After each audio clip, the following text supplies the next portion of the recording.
I had not seen this. That's crazy. That's actually crazy. That is, oh my God. Is that real? I don't know. Is that like confirmed? Such spectacular cope.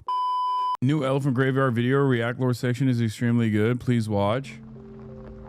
How comedy was destroyed by anti-reality doomsday cult. Holy f, this has 1 million views. God damn. Continue our investigation into how our current comedy era got to be so wonderful. They say the power doesn't corrupt. It reveals once a guy like Joe Rogan, the comedy czar, grabs a hold of the reins of power. All right, let's watch it. Well, all that comedy investigation. I think he really, this guy, I can't believe I'm saying this. I watched his videos before. He's a really interesting dude, okay? But I think he, like, actually hates Joe Rogan, like, almost too much, which is crazy for me to say because I shit on Joe Rogan so much. But sometimes I'll like watch one of his videos and I'll be like, God damn, bro, you have so much hatred in your heart for this dude. Like, is it too much? I don't know. You've cameoed in one of his videos. I mean, yeah, no, we are very, we are of the same mindset for sure. Into the rise of the comedy czar's hell world was exhausting. I had to get the hell out of there. So I've been out at my cabin just trying to think about something else for a change. Problem is, you know, there's no free will, and I don't really get to choose what to think about. Been thinking about a lot of different... He also kind of has the same cadence of Vagrant Holiday. Y'all remember Vagrant Holiday? This dude hates the Austin crowd comics like with a passion. Yeah, no, I know. It's like, I mean, I get why, especially if you're like a big fan, especially if you are a big fan of comedy. What the Austin comedy scene has done, what the Austin comedy scene has done to like broader comedy is brutal. It's awful. Things, but seems like for every question I try to answer. Stand-up has always sucked even before Rogan. Nah, there's always been like some goats, and there still are. It's just that I feel like there was never like there was never such a shining light that all of these flies could fly in the direction of, and streamline dog comedians with regular frequency, because you have this massive megaphone for them. There's good comics and then there's bad comics. To say that there's like stand-up has been shit always is ridiculous. Sir, I end up with 10 more. It's getting ridiculous. But mostly the question that still haunts me every day is, how did comedy get so shit? Was it ever good? Why the hell do I even know who this guy is? And why for a moment, before my brain kicks in, does it seem normal that he's hanging out inside that sacred space at the center of the comedy universe? The comedy mothership green room. And how hard we laugh in that green room. And it's the most fun. And the best thing about the green room is how restrictive it is. Oh yeah, I love restrictions. You know, that you just can't go in there. You know, you got to earn that spot in the treehouse, you know. And so anytime you open the door, you'll see, you know, some of the best comics. Oh my God, our fave, and our other fave. And oh my God, it's Tony Hinchcliffe. Oh my God. Oh my God. Alive, you know, that's our little space, man, and it is the greatest thing on earth. It's just impossible to make sense of anything going on here, and I can't help but feel like I must be living on another planet. I needed guidance. You know that our cerebral comedy guru, David Lucas, once told us that after his shows, we'd be thinking a lot. My jokes are very cerebral, so if you come to my show, I might say a lot of crazy shit, but on your drive home, you're gonna be thinking a lot. And his wisdom is kind of what sparked this whole investigation into the comedy world, but I knew I needed to start thinking even more. So I wanted to go out and see David's act, and hopefully start to try and put all these disordered puzzle pieces together, to understand what's really going on at the heart of it all. Now there's a lot of great stages out there, but for me, my favorite venue in the entire world, hands down, is a legendary Massey Hall in Toronto. Its stage has been graced by the presence of the most iconic, influential, and beloved artists of multiple generations. Gordon Lightfoot, Oscar Peterson, Charlie Parker, Joni Mitchell, Neil Young, Patsy Cline, Bob Dylan, Ella Fitzgerald, Aretha Franklin, Rush. Now, I don't know who any of these people are, but my dad says they're very important. I even saw my first ever stand-up comedy show there, Jerry Seinfeld. when I was just a wee lad. It's the oldest and most iconic venue in Canada, and performing there has long been considered a landmark event in one's career. And finally, in 2025, the strength of her stage's mythical hardwood planks would truly be put to the test, as the killers of Kill Tony, including massive comedy success David Lucas, I'll put my hand in my ass and make you smell it. would be taking the stage for what Okay, he's not wrong. That is very subversive. It's going to make me think about it on the car ride home. That is cerebral. I'm going to think why? I'm going to think why? Why would anybody do that? promised to be a wonderful comedy event. So I watched the show. When it was over, you know what? He was right. I was thinking a lot. I was thinking about how bizarre it was that these low-level, On the drive home, man, I wonder what his hands smell like. Dookie. That's what. no offense, but subhuman cretins were able to perform at such a hallowed theater, wondering perhaps if I was the fool for giving the venue such reverence all these years. I pictured the ghosts of all my heroes standing on stage behind David, shaking their heads, not at David, but at themselves for being such fools, for thinking that making it to that iconic stage had meant something to them, that it meant something about their career, their art, and about the legacy they've left behind after they died. Poor Gord. I hated to see that. Seeing David's show only made me feel more confused about what the hell is going on with all this comedy stuff. And on that drive home, I really was thinking, why does everything that ever seemed good, like when I was a kid, now seems to be rapidly deteriorating into utter shit? And when I looked around at the other people in attendance at that show, evidently enjoying themselves, why did it feel like I was in another dimension? I tried putting a comedy podcast on, but all of them were just interviews with, like, the CIA or the FBI or some other guy. Yeah, that is strange, isn't it? It's just odd. I don't know what's supposed to be funny about that. But, I mean, it's also in the same vein as, like, watching Sean Ryan to get in tune with the new conspiracies, and every single person is like directly an operative slash a guy who currently works for the State Department, telling you the real foreign entity you must fear is the Chinese. That works for the president. Like, what the hell was actually going on here?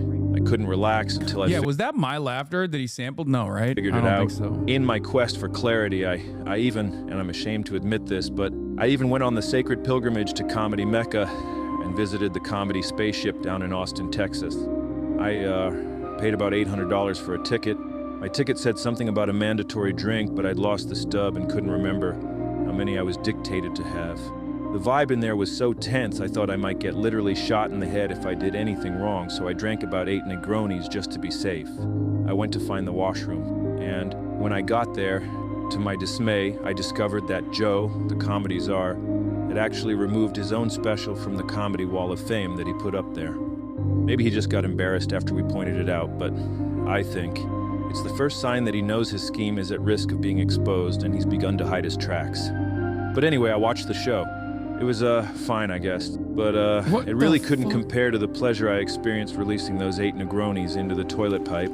The armed guards at the door stole my phone and placed it in a locked bag, so I wasn't allowed to take any more photos, so I sat there drawing a picture of what I was witnessing on the free napkin that came with my Negronis. Now we've been getting a lot of feedback saying that we are very negative, so here's something positive about the experience. The show is only a couple hours long, which for $800 is insane, but it's so boring that it feels like it's about 5 or 6 hours, so that improves the value at least. As you walk into the room, you're reminded of 2 of the most horrific acts of brutality ever committed. This guy talks about how Joe Rogan murdered comedy with the same intensity of like Joe Rogan murdering his loved ones. I think that's what it is. Like, he is, like, I agree. I've never experienced a person who I agree with so much and still been like, damn, bro, like, is it that is it that serious? Like, you make it seem like he killed your family. Like, you are actually the highest ranked hater I have ever seen. He's like infiltrating the Austin comedy scene specifically so he can take revenge. Yeah, Joe Rogan killed my comedy-loving grandmother. Joe Rogan killed my comedy-loving father. And Joe Rogan killed my comedy-loving mother. And my dog. My dog also loved to laugh. Joe Rogan killed my dog. Which is good, because when you're thinking about what happens when an atomic bomb blows up over your head, it makes the terrible show you're witnessing seem like an okay alternative. No That's idea who crazy. the comics were. Who cares? They were shit. And of course they were, we already knew that. What we want to find out is why or how. But the vibe was very bad in there, very negative, and so I got the hell out of there and began walking down 6th Street, where a horde of scary, methed-out ghouls began to oogle me, which, compared to the vibe in the comedy spaceship, was honestly much more welcoming. And that's when I saw it. In the alleyway behind the Mothership, a flock of comedy pilgrims had gathered, lining up. They told me they had traveled from all over the country for their chance to win 1 minute of stage time there.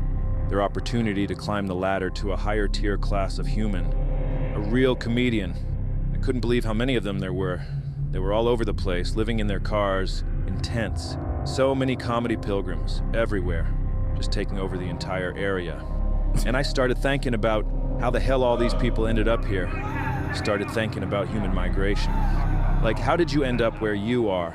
No matter who or where you are, at some point, some guy in your lineage looked around and said to him, Like, the way he talks about Joe Rogan is like he implemented Cyberpunk 2077 in Austin, Texas. Like, even more than that, he's actually disrupting the space and time. Okay, he's disrupting our universe. He is such a powerful entity.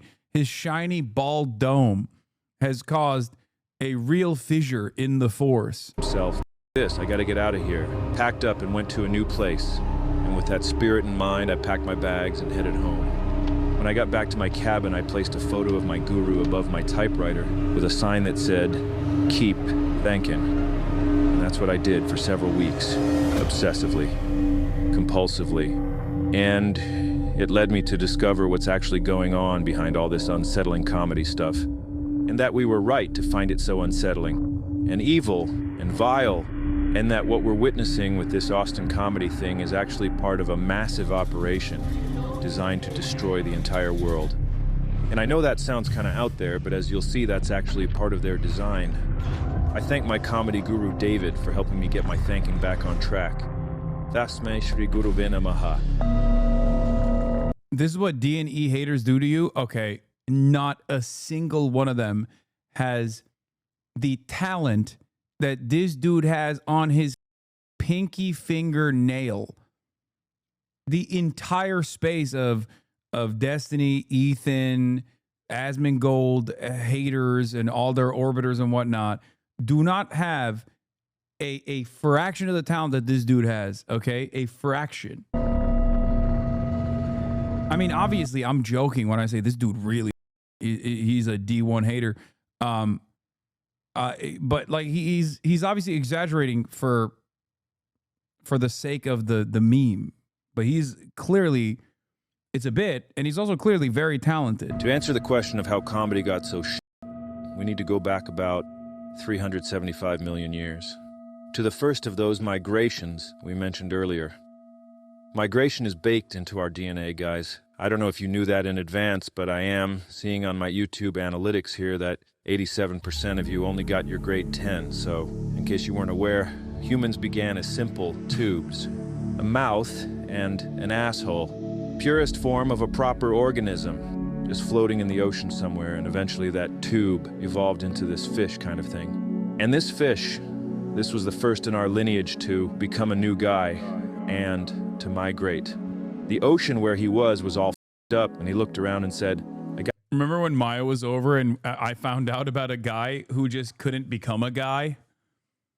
There's a type of fish out there that literally is halfway evolved and is just chilling. I forget what it was, a mud skipper. A mud skipper. That's a fish that literally just like kind of said, I'm chilling. I'm going to stay at this point of evolution. I'm not moving on from this. Gotta get the hell out of here. And he migrated out of the water and onto the land, becoming a land guy. He then somehow transformed into a little rat kind of thing with nipples. And the nipple rat evolved into like a monkey chimp thing or whatever. And then the chimp, or ape, or whatever, it became a human guy. And it wasn't long until those human guys, like that fish before them, looked around and said, I gotta get the hell out of here. And they migrated. Is that a slur?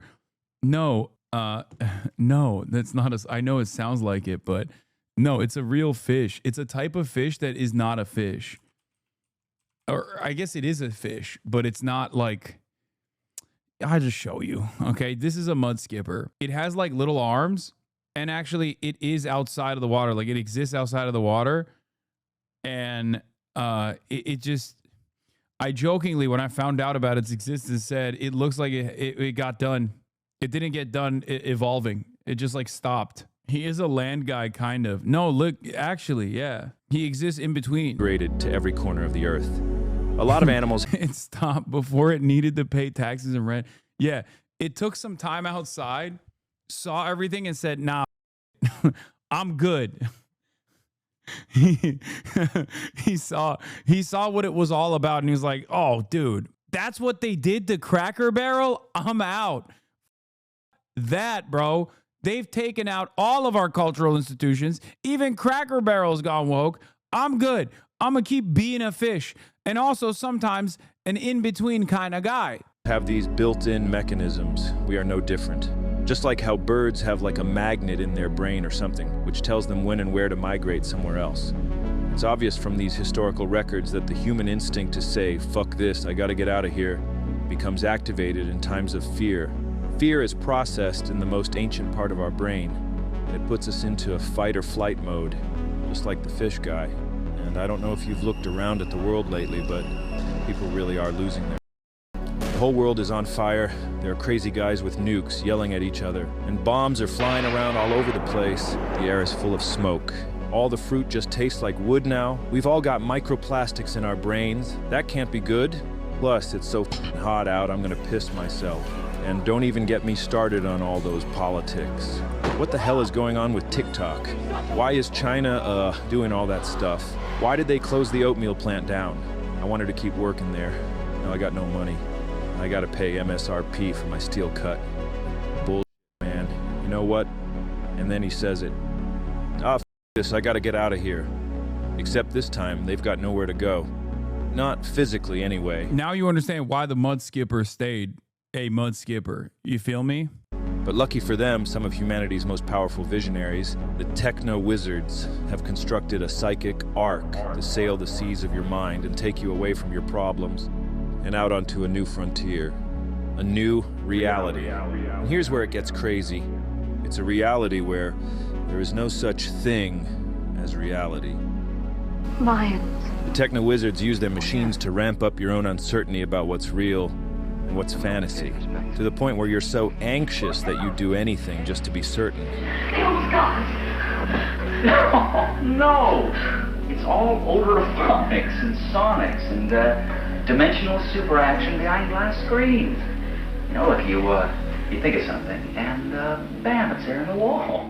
Once you've lost connection with classic reality, you're just a guy floating out in the open ocean, desperate to find something to grab onto to save yourself, stranded and surrounded by a sea of danger.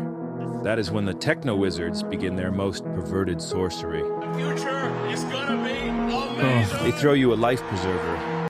I think that's the way he feels about Joe Rogan is the way I feel about Elon. In the form of a new world, a new virtual world. In this virtual world, you're still going to be angry all the time, but at least you'll be certain, and that feels good. And because it feels so good, you just want to stay in there forever. Until eventually you've been in there so long that your new virtual world feels more real than your old classic reality. And once it's become more convincing than classic reality, it just becomes your new reality. Congratulations, you've migrated to a new place. It's a new reality, except it's anti-reality. It's what's called a hyperreal simulacrum. The battle for the mind of North America will be fought in the video arena. Yeah. The television screen is the retina of the mind's eye. Therefore, the television screen is part of the physical structure of the brain. Therefore, whatever appears on the television screen Pay attention. emerges as raw experience for those who watch it. Yep. Therefore, Oh, yeah. television is reality. Yep, exactly. And reality is less than television. There are a lot of visionaries in this world, all with their own ideas about creating new worlds into which we can migrate. But only a few have acquired. People saying this is like an Adam Curtis documentary. Yeah, if Adam Curtis had this much hate in his heart for anything, and the thing that he had this much hate in his heart was the death of the comedy scene in one part of the United States of America. Acquired the wealth and influence to actually execute such migrations at full scale.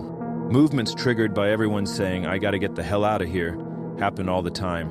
Throughout history, wealthy, influential people have leveraged these waves in order to serve their interests, using their power to direct migrants in or out of places beneficial to fulfilling their goals. Someone we've seen exploiting the "I gotta get the hell out of here" phenomenon is this Elon guy. He was bullied a ton as a kid because he was a strange, scrawny little weak guy who could also be a bit of a head. And so his teachers, his parents, nobody wanted to help him. Did you have a happy childhood? No, it's terrible. Are you serious? Yes. Why was it terrible?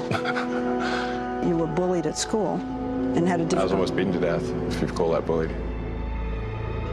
He was shy and awkward at school, didn't have many friends. On one occasion, Elon was pushed down a flight of stairs and beaten violently, leaving him in hospital for weeks. And if that wasn't bad enough, and this is something you'll see with almost all of these anti-reality guys, Elon had a very bad dad who left him with a dad-shaped hole in his soul. Very violent. It was not a happy childhood. Yeah, good thing he's passing that down, you know, to his next of kin, which there are many of, by the way. Two things he loves is being a bad dad and having more children to be a bad dad too. My father has serious issues. When Elon received that severe beating as a kid, his father berated him and blamed him for it, made him stand for hours, called him an idiot, and told him he was worthless. Proper bad dad stuff. All these experiences made Elon internalize the belief that this world is a scary, dangerous place. Wouldn't it be nice to just get the hell out of here? Well, later in life, he acquired an immense amount of wealth and immediately began to use it to try and reconstruct reality, to cope. He put heaps of that money into trying to build this Mars colony thing, which is never going to happen, but that doesn't matter. The real point of his Martian cope is creating a virtual reality to migrate to, one where this colony thing would actually be feasible and he could actually escape the Earth and live on another planet. And that gives him hope that he could actually get the hell out of here. All this crap here, this is all just for Elon to fantasize about getting the hell out of here. Nobody is going to Mars, man. The world is still scary to this guy.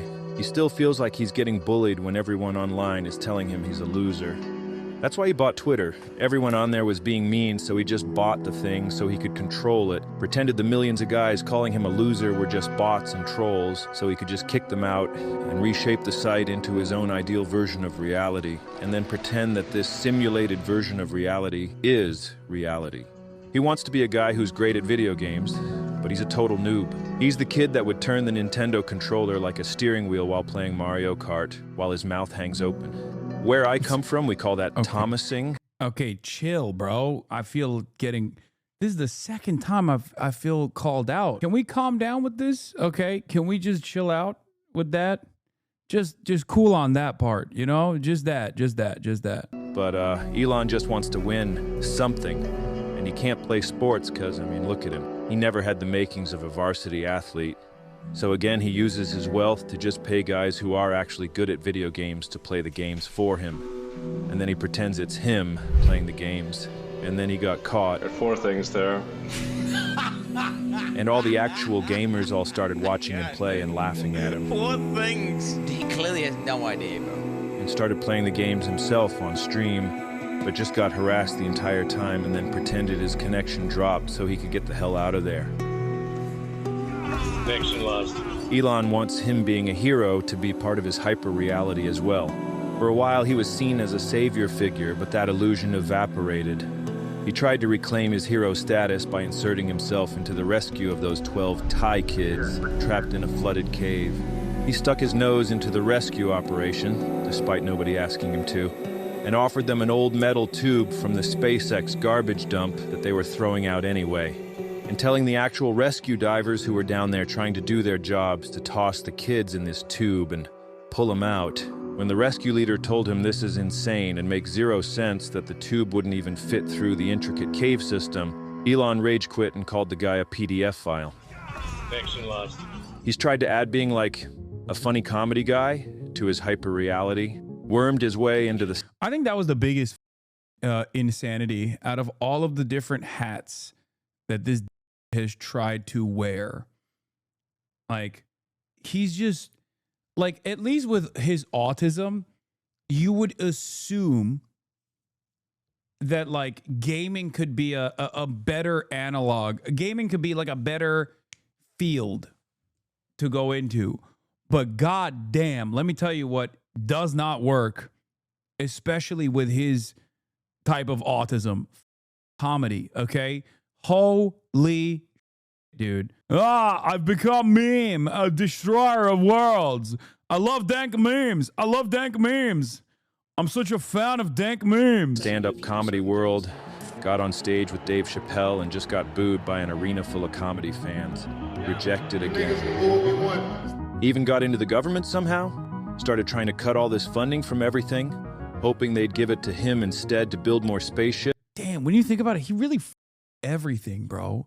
He really just keeps going to different places where he is not welcomed and every damn thing up in the process.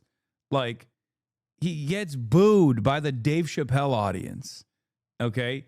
He gets kicked out of destroying the government after he bought into that position. Like, who likes this man? Yeah, he's the reverse Midas touch. It's just everything he touches turns to shit. Dude, my man, love watching your streams for years despite my African internet. Keep it up, bro. Hell yeah, chatter. Hope you were able to you were one of the 1% that is tuning in from the African continent as we did on the census yesterday. So he can get the hell out of here sooner. But the president also started bullying Elon and ended up taking away his lunch money. And now, Elon's even more messed up, even more desperate to escape, and finding it harder and harder to cling to that Mars colony coat. With Elon, where I said, if Trump doesn't win, I want to just leave the country. And then Elon said, there's nowhere to go. Elon, you don't believe in going to Mars anymore. Elon stopped believing in Mars. So he's allegedly retreating into a haze of ketamine-fueled escapism, just trying to get the hell out of here. The only way to make sense of all this strange behavior is that it is an effort to construct his own hyper... I can't even get myself to watch those podcasts with like Sam Altman or Palantir guy, Palmer Luckey, Alex Karp, the other Palantir guy, Palmer Luckey from Anduril, or Peter Thiel or Elon. Like, all of these guys, whenever they're on these podcasts, like, you just look at them, you're like, you're a literal reptile. Like, you are actually a lizard person. What is going on? How is this even possible? I thought this was like a movie thing. Like, I thought lizard people like this only existed in the imaginations of Hollywood producers. You guys are living it. I don't know if you saw a bunch of movies and you were like, I want to be a villain. Like, I don't get it. Like, motherfuckers watch movies and we're like, I want to be just like the villain. I mean, with Palantir, it is quite literally what he did, right? Like, Peter Thiel watched Lord of the Rings and was like, oh, that evil thing. I want that for me. I want to be the evil guy. I want to be the villain. It's so strange to me. Genuinely can't even get myself to watch a lot of these podcasts and things like that because I can't stand it. Like, it just makes me feel so icky. Like, they're just gonna, like, they're staring at me from with their dead eyes, their dead beady eyes that are lifeless from the other side of the screen. A reality into which he can migrate and escape the scary world that rejects him. I actually saw a video of his ex-wife talking about how he does this, and I mean, she would know. We create a parallel world to escape the world that rejects us, or the world that we find too painful to live in. But some people are so good at doing this and master such an amazing skill set that they take their world and they infuse it into our world. The Palantir guy looks like evil Taika Waititi. That's true. He does. Alex Karp does look like Taika Waititi if he was white and evil. She knows. And they change the world. Exactly. And these are the people we call visionaries. People who move between worlds. Exactly, yes. Between states of consciousness. Elon learned firsthand the idea of constructing parallel worlds and hyperrealities during childhood. He grew up in South Africa, a country designed by white guys from Europe who had to get the hell out of there, move to Africa. But also, I don't know what this is about, but I don't know if this is inappropriate for me to say, but especially after seeing like older photos of Elon when he was like a baby, when he was like a child, he looks so Asian. Am I crazy? Is Elon Musk? No, Musk is white, and so is the dad. Why does he look so Asian? He looks like he's white Chinese. Actually, you are crazy. Yes, you are insane. No, I'm serious. Texting my ex to let her know that Hasanabi read my joke. Maybe that'll get her to come back. I don't know about that. Is it because I saw too much Yi Long Ma? Is that what it is? Is it because I've seen like the imposter who's the real Elon? Yi Long Ma too many times? Then decided they didn't want to have black guys as neighbors. So they created this hyper reality in which God commanded the white guys to preserve their race or whatever, and they had no choice but to segregate all the black guys in another part of town. Because if God wants it, then, I mean, what can you do? You got to do it. And by getting all the white guys to migrate their psyches into this hyper reality, it allowed them to do all the heinous shit they had to do to achieve their goals of creating this new society. If you have enough power and influence, reality can be whatever you want it to be, and very few things are going to challenge you. We have a sort of grasp over the world. Elon wants to do a full migration into his hyper reality, but he can't pull it off. It's not believable enough yet. His main problem is that not enough other guys are joining him in his hyper reality anymore. The more guys you can get to buy into your simulation, the stronger the pillars necessary to uphold the new reality become. Which brings us back to this. This, right here, is irrefutable proof that the comedy spaceship and the entire Austin comedy toilet is a hyper-real simulacrum of an actual comedy scene. The whole scene is ruled by its god king, the comedy czar, Joe Rogan. We already discussed how Joe became the comedy czar in our last video, so go watch that if you don't understand what we're talking about here. The comedy czar rules over his dominion with complete domination, and as you'll see, the entire scene is designed to strengthen and maintain Joe's personal, hyper-real simulacrum. Joe has been sliding into hyper-reality for several years, and is now completely immersed in the simulation. A reality in which he is a very smart, special boy. My personality that is just immune to bullshit. He has a unique ability to see what's really going on in the world, and he's helping society by scouting for the otherwise unseen danger up ahead. I'm like a scout, right? Like if you sent me down the trail, and I'm like, hey, there's a cliff. We're running towards a cliff. Stop, everybody stop. That's true. That's why he endorsed Donald Trump, because he saw the cliff and was like, we should run faster. He never said what he would say when he saw the cliff. Okay. He saw the cliff and was like, oh, we should actually slap the asses of the buffalo. We should boulder faster in the direction of the cliff. There's a cliff! There's a cliff! He believes the universe chose him as a sort of prophet, destined to help guide humanity through this age of chaos. But just like Jesus Christ, the people misunderstood and rejected him. Like the universe has put me in this place where I can at least have access to more opinions than most people. And they're like, you're an anti-vaxxer! You don't believe in science! Hashtag Joe Rogan! I'm taking in opinions from all directions, 360 degrees. Nice, all right, let's see what Joe scouted up ahead on the trail for us today. I love Canada. Shut up. I love the people. I just think they're going down a dark road with this government. Uh-oh. They allow polygamy now in Ontario. Yeah, they just passed a law to allow polygamy because they have so many Muslims there. His hyper-reality no longer has any real connection to classic reality. So when did Joe begin this psychic migration? Well, a few years ago, he decided LA was the reason his life sucked. So he got the hell out of there, moved down to Austin, Texas. You saw it during the George Floyd times in LA. Oh, yeah. When they were burning those cop cars on the highway, and I remember seeing that going, I gotta get the f out of here. Oh, he actually said it. When he realized he was still miserable in Austin, he had to get the hell out of there again. But he had nowhere else to go, so he began a full-on migration into his simulacrum. Because he's so rich and holds autocratic control over his entire simulacrum, he can be the dictator of what is and isn't real.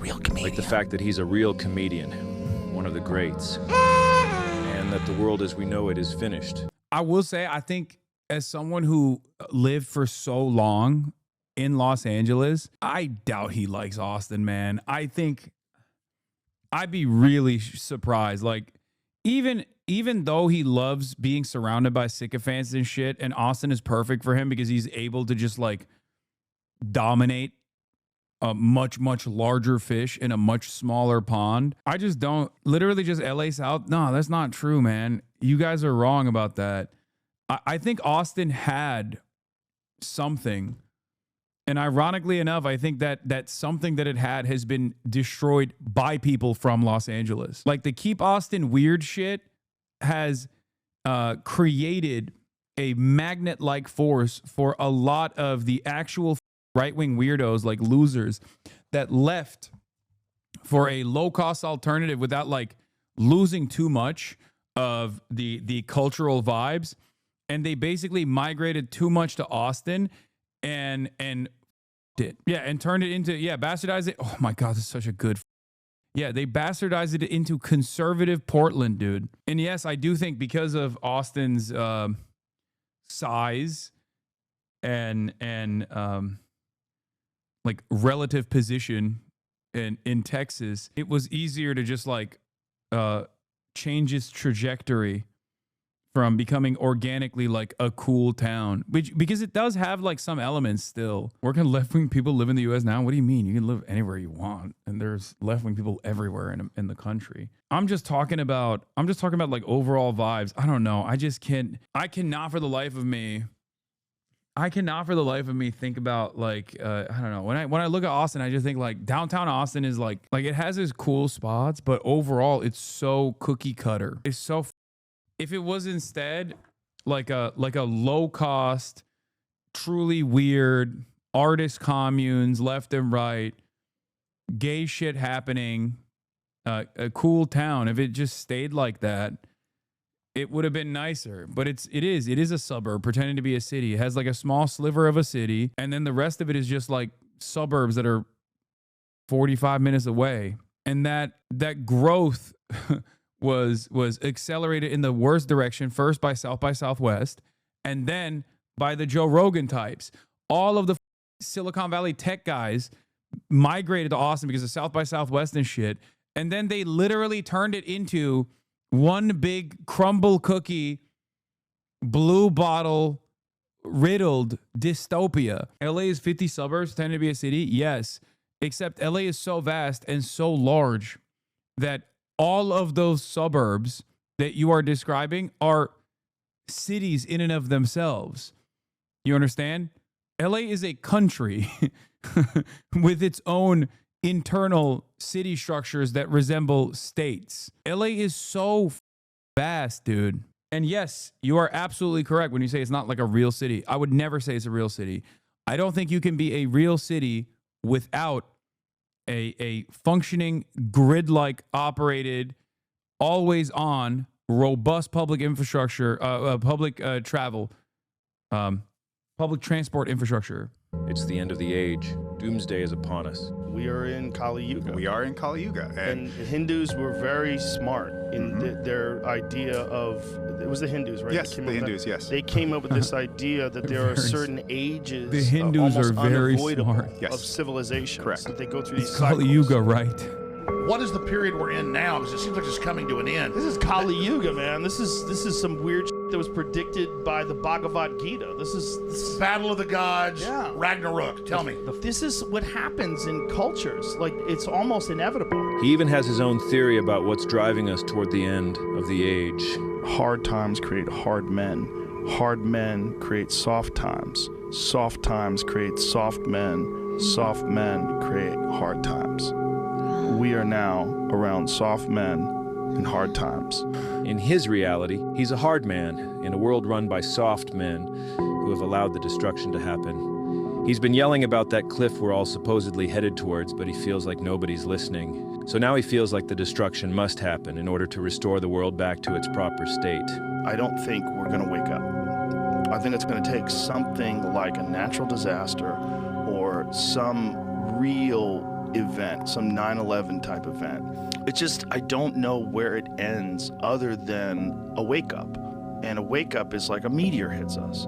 As you can observe with your own eyes, this soft, doughy collection of spheres stacked on top of each other thinks he's actually a hard man. But obviously, he's the soft man, making everything worse.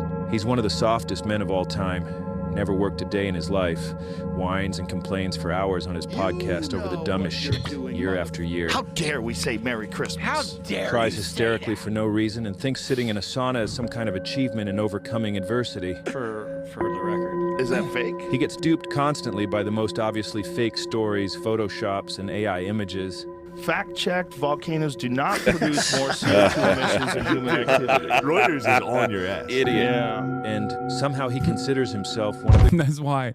That's why he was like, they should make it... Remember when he said, they should make it illegal to fact check? He did say that. That was probably one of his funnier moments in the last decade. When he just dead ass said, no, they should make it illegal to fact check.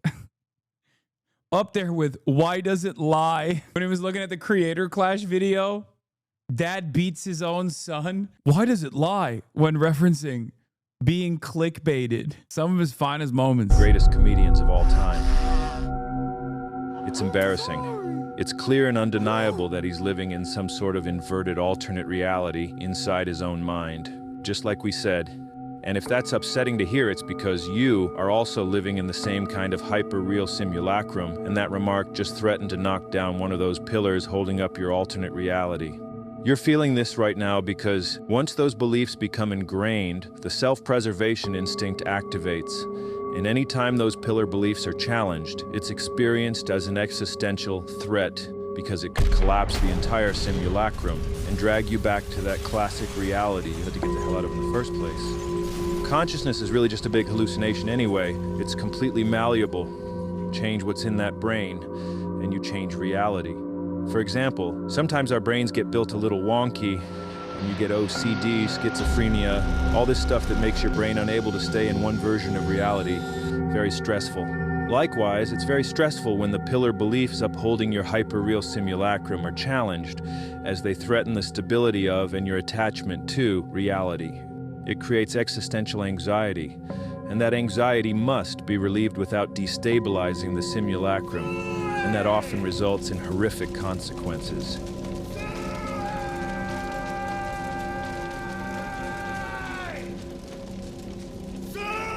Becoming the comedy czar gave Joe an immense amount of wealth, which allowed him to construct a sort of compound in which he could protect his precious simulacrum. A bunker, which would protect him from sliding back into the ever-so-painful classic reality ever again. And using his millions of dollars and massive influence, Spotify. Jobles attracted a flock of devoted followers who uphold and strengthen his new reality for a chance to get a piece of the pie. It takes a whole community to properly uphold a hyper-real simulacrum. You get the feeling this guy does not like Joe? Wait, what makes you think that? What makes you think that this guy doesn't like Joe? That's strange. And Joe succeeded where Elon failed. Joe has been able to fully complete his migration by amassing a huge support network.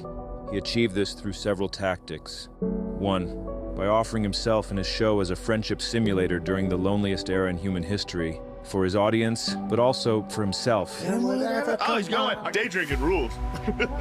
2, in an era of political confusion and turmoil, he became a compass for guys with double-digit IQs who are too lazy to learn anything by themselves and don't even know how to because they barely know how to read a real book or even a Wikipedia article. Yeah. Only could figure out what the coaster's for. 3, by becoming a father figure to guys who needed their dad-shaped holes plugged. Those holes longed to be plugged, and Joe became a convenient surrogate. His love and wisdom available 24/7 on Spotify, YouTube, or your podcast app of choice. Come on. And 4. Buffalo Trace. I thought that was Tony Hinchcliffe. Sorry. We thought we'd do a sample tasting for you. By providing an economic incentive model with his podcast becoming the home shopping network. Tastes good. As well as a PR washing machine. This is funny. I went into Lorne Michaels' office And he was talking, and I was convinced I was getting fired. Like, I knew I was getting fired. And I was like, if I get fired here, whatever, I'll just go do Joe Rogan next week and I'll be fine. And through comedy, by creating his own comedy cult with its own built-in multi-level comedy. It is kind of true that it is a way to launder your reputation.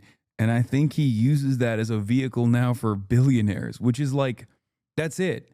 Like, he used to do it for like dorks who get caught, you know, saying icky, gross, racist, right? But ultimately, those were like marginal players. And I wouldn't even say like, you know, Shane Gillis, this guy hates Shane Gillis too. I think Shane Gillis is all right. He has his good moments, he has bad moments. That's just how comedy is, right?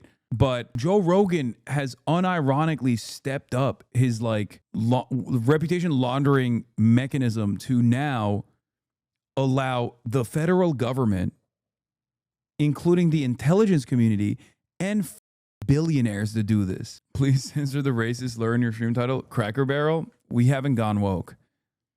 Okay, listen. Cracker Barrel might have gone woke, but we have not gone woke. Scheme. If you indulge Joe in his new hyper-reality, you'll be rewarded with opportunity. And because that feels so good, you'll soon find yourself migrating across the psychic ocean of your mind, joining Joe inside his simulacrum. That's why it's called the Comedy Mothership. It's a transport vessel that will migrate its believers into their new reality. Which reminds me of another cult, one of my favorites actually, Heaven's Gate. It too was run by a weird bald guy who wouldn't stop talking. This guy, Marshall Applewhite, but his friends called him Doe, which rhymes with Joe. Don't know if Joe designed his cult in homage to Doe's cult, but the similarities are striking. And That's I even crazy. heard a rumor that Joe's dog was named after Marshall Applewhite. Marshall's trying to say hi to you. Hey, buddy. Doe and Heaven's Gate's beliefs were a cool blend of alien spirituality and Christian apocalyptic prophecy. I can't wait to get out of here. Doe believed Jesus was an alien who came to Earth to guide us, and that Doe himself was a messenger from the higher plane of existence, sent here to warn humanity about the upcoming destruction. Sound familiar? The name Jesus, of course, was the name given to the body, that mind that was indeed from the kingdom of heaven, and that mind came for the express purpose of teaching humans. I guess the scary element here is that Joe Rogan is not a psychotic cult leader. Because, like, I guess in this day and age, it doesn't really matter, but like him being somewhat normal and like a quote unquote normie whisperer unironically makes it a more threatening presence. No, he is that's the point of the video. No, I understand. Like, his function is similar. Okay. His function is similar, but I think by way of presenting himself as like a normie guy, that actually allows him to expand his reach to a much larger audience. Because like the average person does not read Joe in the way that we do, especially someone like myself who has like watched him for years, was a major fan of his, you know what I mean? The average person that you meet that's like working a delivery job or whatever just has him in the ear and basically thinks he's awesome. He's like a cool guy that you can hang out with, like your older brother that smokes weed and tells you about weird shit. Okay? A lot of people think this way about Joe. They don't think of him as like some weirdo who has like developed a cult of sycophants, who is there as a mechanism to launder the reputation of like some of the biggest villains in society, not even like American society at this point, basically like some of the biggest villains around the globe, you know, like the Peter Thiels of the world. Because when you're like this guy, when you're Heaven's Gate, you have a limit to your reach, whereas Joe does not. Joe is limitless in his reach. How they could be saved, how they would not be plowed under at the end of the age. Well, we're at the end of the age. Like the universe has put me in this place where I'm like a scout, right? Like if you sent me down the trail and I'm like, hey, there's a cliff. Now, they didn't have podcasts back then, but Doe's lengthy, rambling seminar videos would fit in perfectly to our current podcasting landscape. When things are going bad, Many times the worst things in the human kingdom that can happen to us end up being the best things that can happen to us. There's going to be some good that's going to come from it. Because we learn in-depth lessons because of those difficult times. Unexpected problems, good. You learn. They could actually say, thank you for the lesson. Through his podcast, I mean his videos, Doe lectured that the end of this age is upon us, that the Earth was about to be transformed, recycled, but they could escape this doom by boarding a spaceship flying behind the comet Hale-Bopp as it passed by Earth. We are one or two events away from living in the Stone Age again. And I think it could happen in our lifetime, and it could happen to you and I. People who would consider themselves intelligent beings that say, well, that's absurd. What's all this doomsday stuff?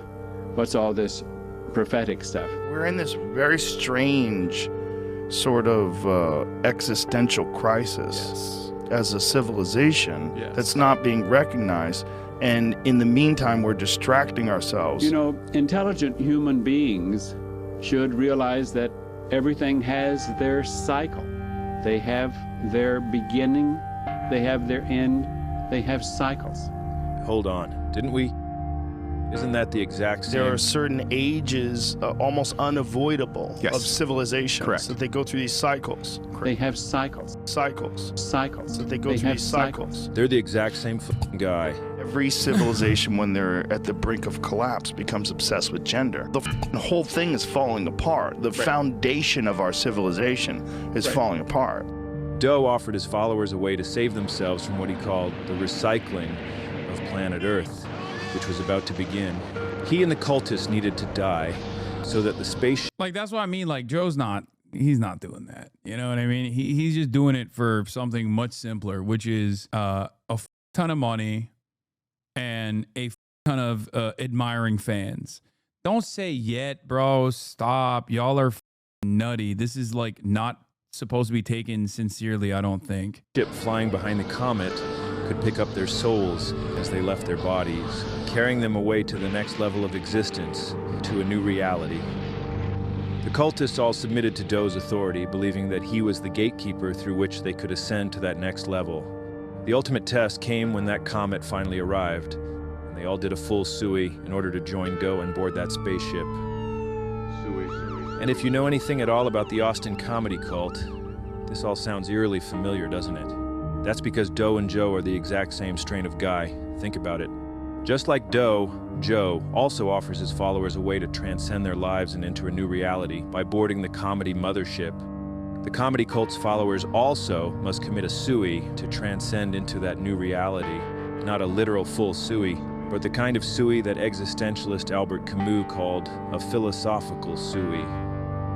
When we're faced with the absurdity of life, the fact that the universe is pure... This is your Ukraine too? You think Joe is going to lead a suicide cult? Like, you think Joe Rogan's final evolution, his final stage is going to be leading hundreds of thousands of people in the masses that adore him into committing suicide? He's not even making that point. Some of you watch a YouTube video and you just lock in a little too hard, you know? Chaos, despite our deep desire for order and meaning, we have two options. You can embrace the absurdity, surf the waves of chaos without copes, or we destroy ourselves, either literally or much more commonly through a philosophical sui. You don't sui your body, but you do sui a part of your inner self. You kill the part of your mind that's inquiring, the part that's honest, the part that embraces life's absurdity without copes. And you fill the hole left behind with things that offer false certainty in place of honest doubt. Religious faith, political partisanship, materialism, hollow spirituality, scientism, hustle cut culture, digital escapism, reactionary nostalgia, being a fat, drunk idiot all the time, philosophical overthinking. Cultism and guru worship, or complete submission to authority, sometimes all of the above. Greetings to you, my friends. It's me, D. Trussell. Take this guy, Duncan Trussell, for example. One of Joe's longtime friends and a former advocate of radical honesty, truth-seeking, and psychedelic wisdom. Not long ago, he was the lone voice of reason in Joe's inner circle, and the only guy to openly predict how Joe would be corrupted by powerful forces looking to exploit him for access to his far-reaching media platform. People have decided you're one of the magnifying glasses focusing this beam of attention into the world. You have to watch out because people are gonna like try to exploit you. That's the main thing, is like people recognizing what you are, who have political agendas, will infiltrate your shit and then start blowing out their radioactivity into the world. And you have to wrestle with your identity. I worry about you, man. He was well aware of these billionaire techno-wizard freaks out there, manipulating. Yeah, that was the last shoe to drop, I think. That was, what is this, Hassan? No, like, Duncan Trussell is, like, being a really interesting person in, like, the Joe Rogan universe, because he's, like, an OG friend of Joe Rogan. Joe Rogan, like, has a lot of respect for him. And he tried to warn him ahead of time. Like, he tried to warn him, like, he tried to do like an intervention. New media before it became too obvious to deny. He warned Joe about them being a danger over and over again. We established they're these billionaires and they live in these compounds. Right. And certainly people like Michael Hastings and other people, they get killed all the time. They're super powerful people who will use technology to kill. I love your show. I saw that Duncan Trussell episode on Jerry where we warned him about the shadowy characters trying to co-opt. I was just thinking about it the other day and bam, it's on your show. Being Joe Rogan of the left, just be you, bro. Hold it down. Oh, for sure. It is clear. Like, it is clear that it's like he was the last lifeline, and he was so right. He literally was saying straight up, like, rich and powerful people are using you as a vehicle to launder their reputation. And Joe looked at that and said, bet we can go richer. Okay, we can go more powerful. Alex Jones of the world.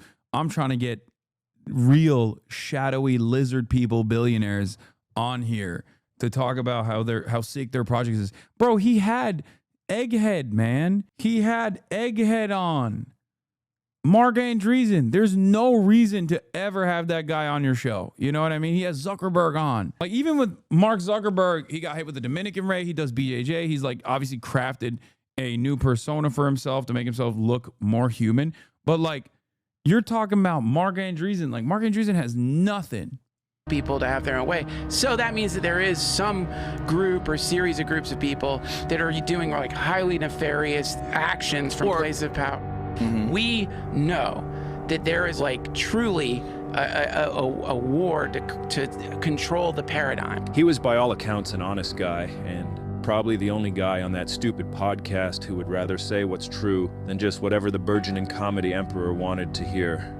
But those sorts of qualities are no longer welcome in the comedy czar's simulacrum. They're far too threatening. So once Joe migrated into his new reality, Duncan faced the hard choice of either embracing the absurd and maintaining his principles of honesty and truth, or committing a philosophical SUI and joining Joe in his new reality in order to maintain connection to the comedy czar's sphere of influence. Oh, Tipahan. Whatever's happening, you just have to make it a good thing. Anything that's happening to you can be converted into something either that's going to make you scared, self-destructive, rationalize your anger, rationalize your shitty decisions, or it can be used as a thing that completely converts you. Like, at any given moment, you can shed your operating system. You could drop all of the hangups, all the weird shit at any moment connected to the great truth, the divine. That was him 5 years. He's also a little bit of a mushroom guy. If you've ever seen his other work, he's definitely a big mushroom guy. I feel like he's a bit of a shroomer. Ago, he's since followed through on this new guy conversion. So let's see how connected he is to that great truth. Ooh, that divine. Let me ask you this, though. What do you think about... Have you ever shroomed? Yes. People who say that someone like Peter Thiel is the Antichrist. Here's what's fascinating to me about accusing Peter Thiel of being the Antichrist. Now, Peter Thiel, in case you didn't know this in advance, is one of the primary billionaire techno-wizards we mentioned earlier. Yeah, he made Midnight Gospel. Duncan Trussell did. With his immense wealth, Thiel wields massive influence in politics, media, and online information from behind the scenes. He says cool stuff like freedom and democracy are actually not compatible. Pete's company, Palantir, is deeply embedded with the CIA, ICE, FBI, NSA, police, and the military-industrial complex, and promises to be the most powerful mass surveillance platform to ever exist. He subscribes to a philosophy that believes that civilization as we know it ought to be destroyed, and from its ashes, a new technocracy should arise, a new state run by a CEO king who wields absolute authority. Pete is part of this new military tech industrial complex, operating with little oversight while creating autonomous weapons and surveillance systems, and whose algorithms remain a complete mystery. He's a caricature of a villain, straight out of a comic book. But Pete is real, and the exact kind of nefarious, influential guy that Duncan used to warn everybody about just a few years ago. All right, back to Duncan. What's he no joke thinks Mordor was right? Yeah, that's what's so crazy about it. Duncan Trussell's an LSD guy. Lol. Yeah, I mean, it's the maximum mushrooms. That's what's so crazy about it, though. He's just like a person who has unironically crafted his entire worldview and personality off of a villain in a movie. Who the fuck looks at a... And it's not like Lord of the Rings contains multitudes as far as, you know, the dynamic between good and bad. Like, it's unironically one of the criticisms against the work is that, like, very well-defined good, very well-defined bad. Good characters do good, bad characters do bad. There's some that go from bad to good in the process, but, like, it's always, there's no gray areas, okay? And this motherfucker looked at a Marvel movie, pretty much, in terms of the good-bad dynamics and said, I'm siding with the bad. It's like watching Superman and being like, Lex Luthor is a misunderstood character. I think he's awesome, which is ironic because Lex Luthor in this iteration of Superman was directly tailored off of Peter Thiel. So now, I guess that cycle continues. Now we got new villains in comic book movies that are being written off of the real villains in American society that design themselves off of comic book style villains. Not true. Wrong. Okay, we got Lord of the Rings fans in the chat. No, I'm not saying Lord of the Rings is like Marvel, okay? Of course not. I'm not saying that at all. I'm simply stating that as far as like clear-cut evil and clear-cut good, like there's already, like, you can tell who's evil and who's good, not a lot of gray area in between. Some characters that change roles, but they go from one well-defined evil boundary to one well-defined good boundary, as opposed to like George R.R. Martin, where there is very clearly different forms of good people doing bad things, bad people doing good things. Ultimately, it's all over the place. It's closer to humanity than I would say Tolkien's work. I read both. I read Lord of the Rings, Hobbit, and also the Game of Thrones books way back in the day. saying about Pete? Here's what's fascinating to me about accusing... You just hit a nuclear button saying that? Wait, what do you mean? Lord of the Rings is awesome. I love Lord of the Rings. I find it strange that people see this as like a criticism against the franchise. You're not wrong, but if we keep talking fantasy, it's going to trigger chat's autism, including mine. Peter Thiel being the fucking Antichrist. Stuff. He's very much talking awesome. And it was like totally normal dude, obviously super smart. There didn't feel like there was any kind of like subversive anything, nothing to really be scared of. Depressing, so people man. say that Peter Thiel is Antichrist, just for argument's sake. Fucking says that. You hear that? He's actually getting mad about this. Argument's fucking says that. The reason Dunk's got to do this is because the comedy czar is actually Pete's friend now. Oh, this so he makes had me to become sad. a new guy to stay in Joe's circle of power. A shriveled husk of a guy, being fed by the demonic umbilical cord attached to the bowels of the comedy czar, from which he can never disengage. He's cooked, finished, and God, look at him. He's just not. Bro, just watch one video of Peter Thiel, please. I would love to put a camera on Duncan Trussell and make him sit him through one singular Peter Thiel interview and be like, you see, what's your takeaway from this? Do you feel like he is the Antichrist, or do you feel like it's something even worse than that? Or do you feel like this is just a regular, banal guy? Not the same guy. Look in his eyes, it's obvious. Those are suey eyes. Well, that's a confirmed suey for Duncan.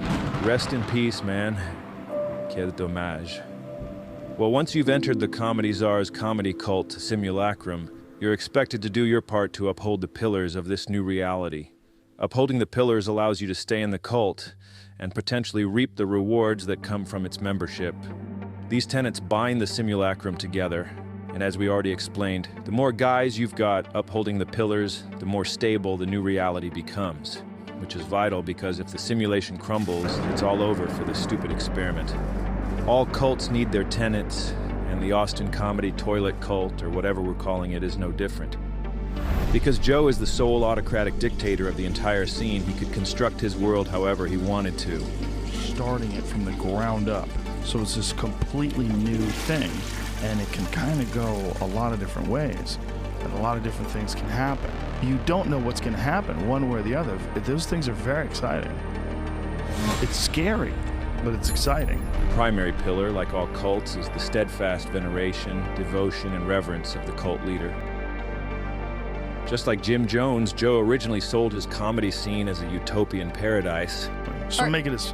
Yeah, where you can say slurs. Dude, a utopian paradise, a utopian paradise, an absolutely fantastic universe where you can say slurs and just like be not that funny in the process of trying to make edgy jokes. And instead of people going, wow, that wasn't funny at all, you have to by force clap like a seal. That's it. That is the actual utopia that these guys are wishing for, which is one where you can just like kind of say jokes, bottom of the barrel hack material, and everyone will go, well, this is probably triggering a liberal somewhere, so I'm going to agree with it. And instead of going, haha, I'm going to clap. Fun and as comfortable for the comics as possible, as welcoming to the comics as possible.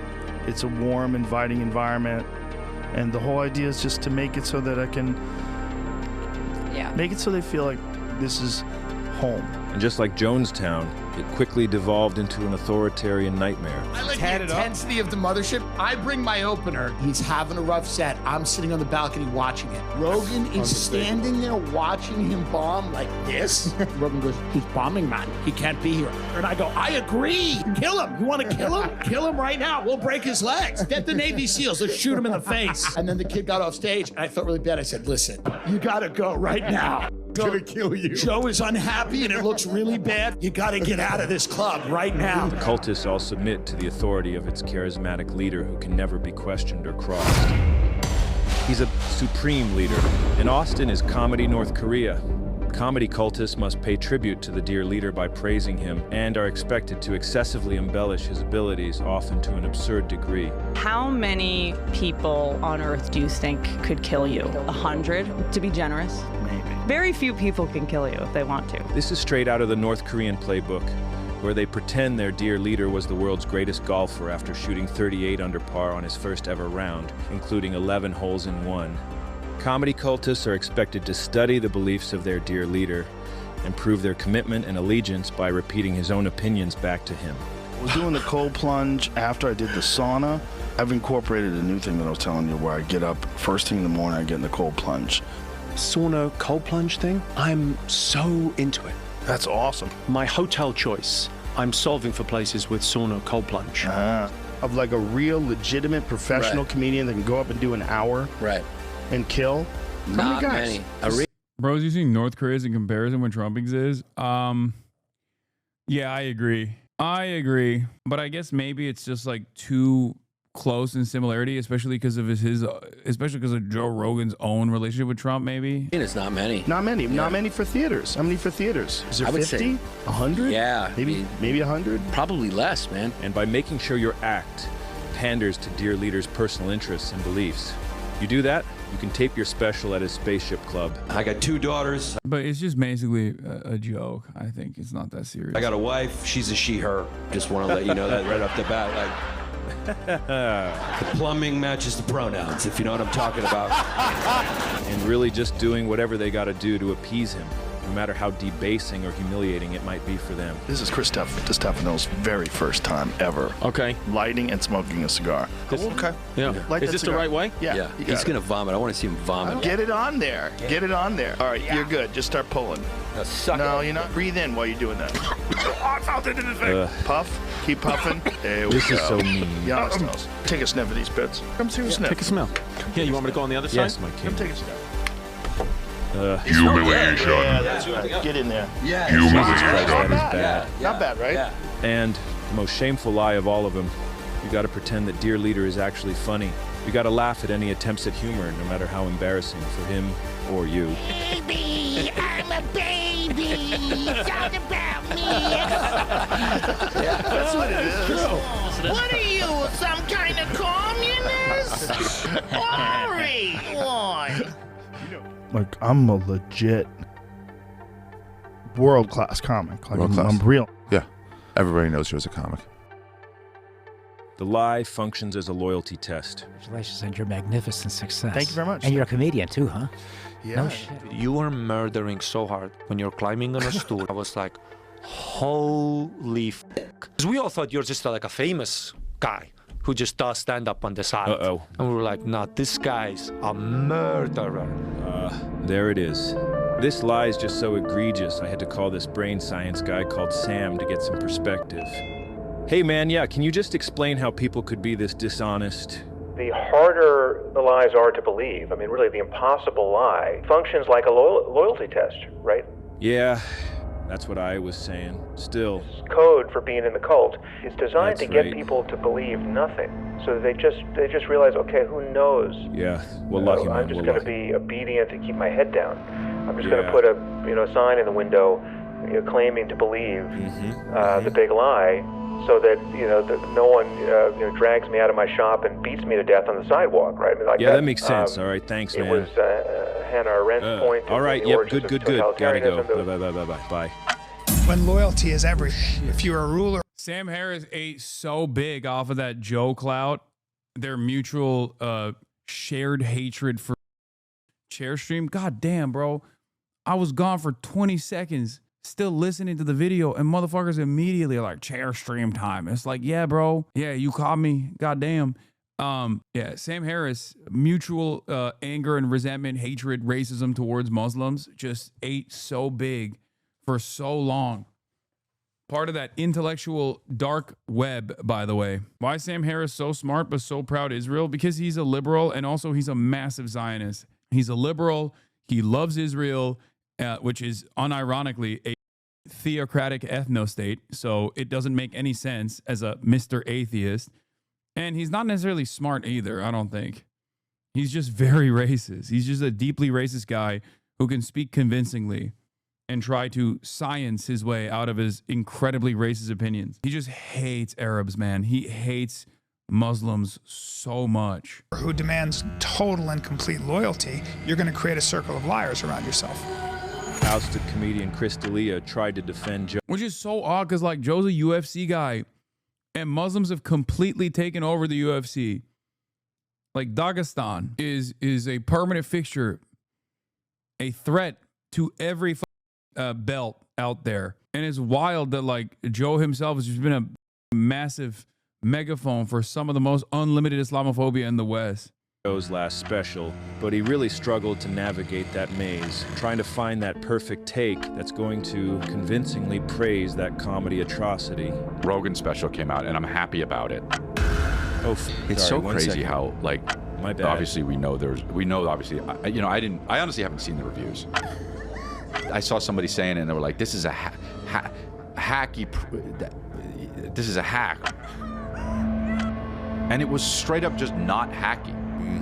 The one thing that they have is it's hack. Like super woke people even know what Hello? is hack. These appeals to dear leader through praise are made in hope that one day his gracious hand will reach down to them, bless them with his endorsement, and pull them out of their hellish obscurity. So there's kind of this trickle down, Now- Once Joe likes me, then your mom's house goes, want to be on our episode. Once Rogan was like, this Jeff Dye guy's really good, then everyone else has to fall in line. Right, everyone else Oh, wait, does. now I gotta treat daddy like dad. I gotta kiss the rings, You don't go on Joe Rogan and then start talking shit. Joe's dad. The second pillar is they are the anti-mainstream, anti-commercial, It is true though, like he still is a incredibly important. He still is a incredibly important vehicle. There's truth to this. Important, yes, bro. He is the kingmaker still. You're never getting on Joe Rogan? Yeah, I know. I mean, I missed that shot a long ass time ago. Why would you want to? He has a ginormous platform of people that perhaps most should hear from someone like myself. Y'all are so funny. Yeah, of course, if I had an opportunity, I would. People think like I'd be platforming Joe Rogan. Joe Rogan would be platforming me, brother. Anti-establishment underdogs. Dear Leader gained much of his power by selling himself as the antidote to corporate mainstream media and culture. His platform is now bigger and more influential than the mainstream media he once stood in opposition to. But because being anti-mainstream was such a fundamental part of his sense of self and his show and his audience's identity, they all have to keep pretending that they are not mainstream. Yeah, dude, you had the president on. He thanked you by name. You are the mainstream. Okay? Like, that's the funniest thing, because like Fox News does that shit too, where they're like, oh, mainstream media is all libtards. It's like, bro, you are more mainstream than the rest of mainstream media combined. Like, what are you talking about? At what point do we just acknowledge that Fox News is mainstream news? I've been saying it, but it's like the whole shtick that these guys have is like, oh, we're subversive. We're anti-mainstream. It's like, no, you are the mainstream. Admitting otherwise could collapse their new reality, so they stick together, upholding that pillar, keeping their simulacrum stable. Rejection, rejection of whatever is going, whatever people think the comedy industry is. Like Joe Rogan is basically Kai Cenat for dudes between the ages of like 25 to 55. Okay. And not just white dudes either. Very diverse audience too. I know everybody wants to think that it's just white dudes, but like Kai Cenat at an environment, or like I Show Speed at an environment where there's like children, Joe Rogan would get mobbed in a similar way between like 25 to 45-year-old dudes. It's not just white dudes. Y'all are wrong. A lot of people personally think, perhaps falsely, that most reflections of white supremacy have entirely white audiences. This is not how it goes anymore. Okay, fascism in 2025 is much more diverse than you think it is. A big part of that also is, I think, the white/non-white status that a lot of Hispanic people have in the United States of America. But we are in a transracial era of fascism, okay? It's not like you got gay fascists, Mexican fascists, black fascists, all of which still embody white supremacist tendencies. It's still primarily white people, make no mistake, of course. But it's not the same way that it's not like, it doesn't exist in the same way that it once did. Like, it's no longer the all-white Klan, okay? That's not how it is anymore. And I think it's important that we understand that too. Because people think the comedy industry is like some group of people with power that control all and give people specials that don't deserve it. There's all this like weird thoughts about the comedy business. But I wouldn't say that all when white supremacy is still very powerful. It is. It's unimaginably powerful. I'm just saying that its servants are no longer just white. That's what I'm saying. And the more conservatism becomes openly white supremacists, the more that happens, I feel like. Comedy business is only comedians. There's no business element behind it. There's no networks. There's no producers. There's no person, no executive. There's none of that. So it's just wild. Dear Leader is a billionaire, but instead of running his own show, he's still partnered with the tech establishment. He and all the cultists are connected to the biggest corporations on Earth, but still they maintain a facade of being independent DIY artists. As we all know, Joe got in tight with the US regime and became the government's own comedy czar. The regime's comedy puppet dictator, like comedy Lukashenko. He's now literally an extension of the US government. But inside the reality of the Mothership cult, he's still the anti-mainstream underdog. He has more motion than Lukashenko. And obviously this makes no sense at all, but because all this is taking place inside an anti-reality simulacrum, it somehow just works. You have like comedic instincts. Like when you said to Hillary, you'd be in jail. Like that's great timing. It's funny, you need at least the attitude of a comedian when you're doing this business. It's the most dangerous business. Being president is the most dangerous. Especially you. Imagine if there was assassination attempts on Biden. Pillar 3, they are real comedians, a special class of human, an elite artist class. Comedy is sacred. And the Mothership is both a holy temple. I was in the Mothership last night, and that audience were like church. And the center of the comedy universe. The Comedy Mothership is the hub of comedy in the world. That's wild. Yeah. It's comedy mecca. The green room is the Kaaba, the house of God. Being granted entry is considered one of the cult's highest honors. We laugh in that green room, and the best thing about the green room is how restrictive it is. You know, that you just can't go in there. The comedy czar considers his entry into comedy a religious experience. That transformative moment where he was converted, baptized by Mitzi Shore, and transcended from a civilian into a real comedian. I remember thinking, I gotta get to the Comedy Store. It was like, it's Mecca. It was Mecca. It was a religious call. I mean, if there was anything like that in my life, that was it.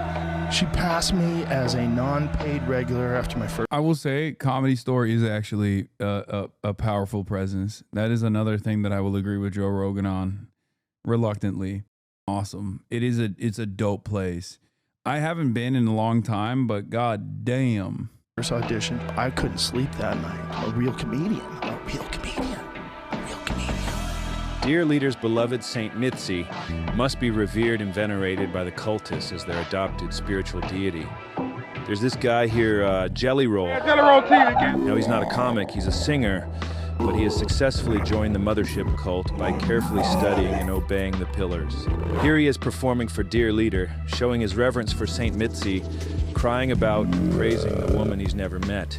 Speaking of Mitzi's, I was so inspired by the way the Mothership has Mitzi's, and it's like I've only heard of Jelly Roll. I've never actually seen Jelly Roll. I don't know what a Jelly Roll is. In my mind, this is kind of what the image was of a Jelly Roll. Because I only know about Jelly Roll from Felix. He talks about Jelly Roll all the time. Felix Biederman.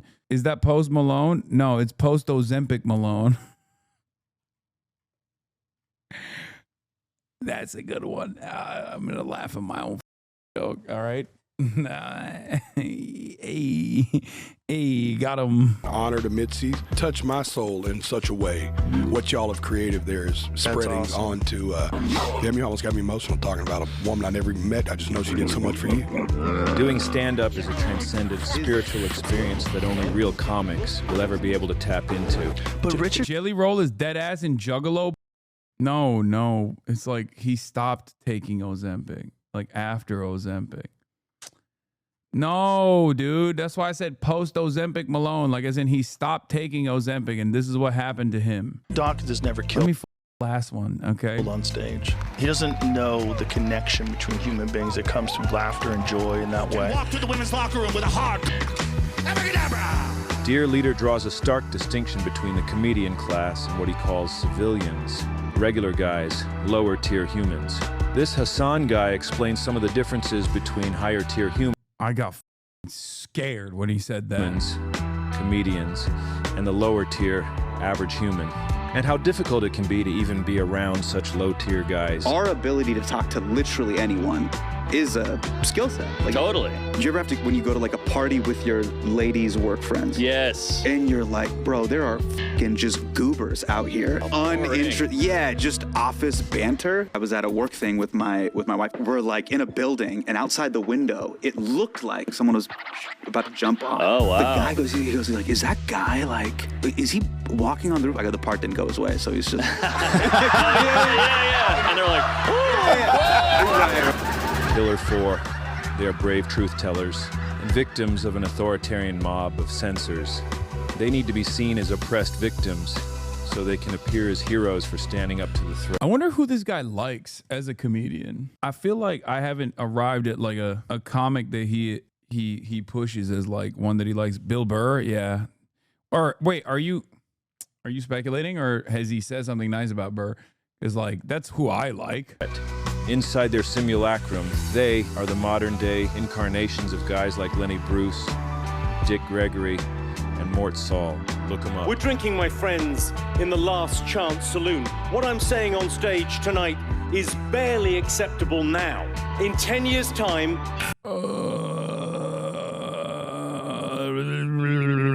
I can't stand these motherfuckers, bro. Just do good jokes. Even Seinfeld, ultra Zionist, awful dog comedian, literally conceded on this previous tone that he used to take, where he was like, cancel culture. What's the deal with airplanes? What's the deal with cancel culture? Cancel culture, more like cancer culture. Ha ha ha.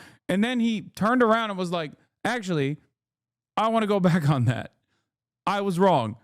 You're just either good at doing comedy or you're not. And the people who complain about cancel culture are just not good enough to overcome these sorts of issues. Forget about it. You'll say, I saw a man and he stood on stage and he made light of serious situations. We used to call them jokes. An us versus them mentality is a hallmark of cult psychology. Jim Jones fabricated threats like government persecution and fascist takeovers all the time, and he taught his followers that his temple was the only safe place from the dangerous and decaying outside world. The Heaven's Gate followers believed that they and the... Yeah, that's the point. I will always say this. You cannot, first of all, cancel culture in and of itself to begin with. You can't get canceled from outside forces. Kyle, what are you doing? Place, you can only be canceled by your own audience. Okay, that's number one. Number two, no matter how edgy a joke is, no matter how a joke is, if you are a good enough comedian, you can make it work. And the only reason why you feel like you are getting canceled is because people are not laughing because you failed to deliver. That's it. You failed to deliver, and that is the only reason why you feel like you have gotten canceled. It is the most baby shit, the most annoying, constant, whiny ass attitude that these goddamn comedians have. Put the jokes in the bag, little bro. That is your job. Okay? If you know how to tell a joke, it doesn't matter how edgy it is. Okay? That's it. It's kind of like my principle on accents. Okay? You can always make fun of white accents, or at least like dominant accents, right? Cultures that have engaged in like colonial violence, things of that nature. But if you're actually doing a accent from a developing nation, then it has to be really good. Because if it's not really good, then it's racist.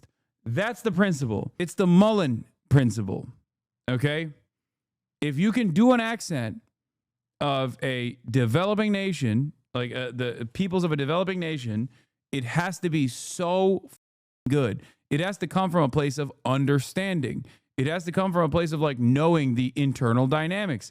It can't be you just pointing the finger at this group of people while simultaneously saying, look how weird they are. It's kind of like trans jokes, for example. Dave Chappelle's trans jokes are because they're hack. It's not because Dave Chappelle is incapable of crafting a good joke. He's just incapable of crafting a good trans joke because he can't get over the fact that he despises trans people. So he can't sit there and try to understand it, develop a better understanding of it to craft a decent joke. The rest of humanity were under the control of deceptive lower tier aliens called Luciferians, false gods who control. Yeah, the Beyond was the only good trans joke that he's ever made. The problem is it was sandwiched between really not jokes at all. Daniel Sloss ends his comedy special X with a story about the time a former friend of his one of his friends, and not only was he lauded for the special, he was not canceled. So any hack that complains that they can't make dark jokes lying. Are you saying China is a developing nation? If not, that means you can do a Chinese accent. Oh, come on. It's not a well-defined rule of what kind of accents. In the Western world, we're talking about like non-white peoples and where they're coming from. Old Earth's religions, governments, and media, corrupting the minds of humans. The only way to escape. Gabriel Iglesias, a good comedian too? No. My brother is my normie compass. And as a normie, he pulled up the Gabriel Iglesias special, and it was the worst thing I have ever sat through. It was so bad it turned good again just to make fun of him. Okay? He is so ass, brother. It's half of half of the jokes in his special are just basically him being like, what's the deal with cancel culture? No, you don't have to apologize. You can still like him. I'm just telling you, that's my perspective. You can hate me for it. That's just how I feel. You can love Gabriel Iglesias. No, it's all good. I don't want to yuck your yum, because the way I see comedy, let me tell you something. The way I see comedy is no different than the way people consume music. The problem is a lot of people don't see comedy as that. They see people not telling jokes, but instead reflecting on their world view. Okay? They see someone not in a desperate attempt to, like, you know, craft a joke that makes you laugh and trying to entertain you. They see it as like, this is what he sincerely believes. This is what he believes. This is what he wants you to believe as well. He's trying to brainwash you. That's not the case. Okay, that's not what comedy is. That's not what comedy is at all. And I also, like I said, I treat comedy in the same way that I treat, in the same way that other people like consume music. You're not gonna like every album of a musician, but that doesn't say anything. Okay, stand-up comics are gonna be good. Sometimes they're gonna have misses. They're gonna have hits. They're gonna have misses. It is what it is.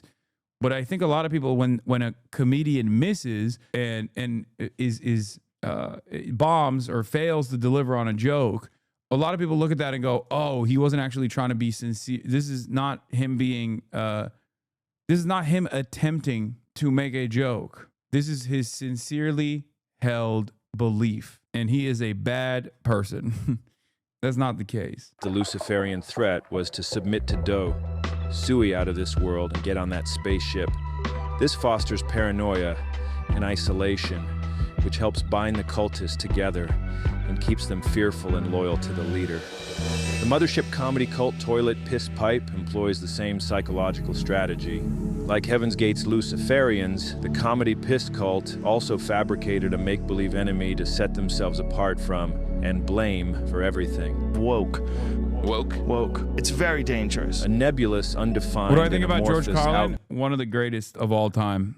He's absolutely the GOAT. Group that is somehow both completely feckless and able to wield widespread domination over our entire society. They're out of their f***ing mind. They want to force people to behave and think a very certain way. Well, they're just nuts. He is terrified of a shadow, a construction in his mind formed by his social media feed. You can never be woke enough. That's the problem. It keeps going. And if you get to the point where you agree to all these demands, it'll eventually get to straight white men are not allowed to talk. Oh, no. You're not allowed to go outside. Damn it. Oh, please tell me you're joking. I mean, I'm not joking. Well, the good news is the comedy cult's here to save us all. Thank God. The Mothership is their sanctuary where woke meets the wall. In the comedy world, we say we're the last line of defense. We're the woke meets the wall. If you want to never make fun of marginalized groups, it's like, no. In the Austin Hell toilet, because their comedy is not funny, they know it doesn't hold up to criticism. So they need to pretend that the criticism is some kind of attack.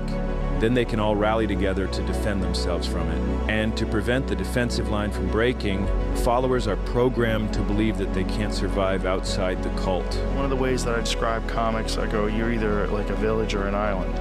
And villages do way better. An island is a man on his own out there, did just his own shows and doesn't hang out with comics. If you didn't have any comics for friends, there's a lot of sad people out there.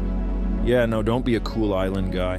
Give yourself to the cult, migrate to that new reality, and you'll be able to achieve things you never thought possible. Because they aren't possible, really, unless you're doing it inside the simulacrum. But that's your new reality now, so that's okay. But don't ever make the mistake of going against the pillars or disrespecting the comedy czar. No. Or you'll be swiftly ejected from the group. It's back to classic reality for you. You're gonna get more people that are very uncomfortable with their own lives and want to live a different life. Well, when you think about where this is all headed, there's only a few different directions that one could go to, and simulated reality is a big one. It's coming. It's already here, and you're in it. We don't need to invent brain implants or anything like that. Our brains are already configured to live in artificial reality. All you need is a reason.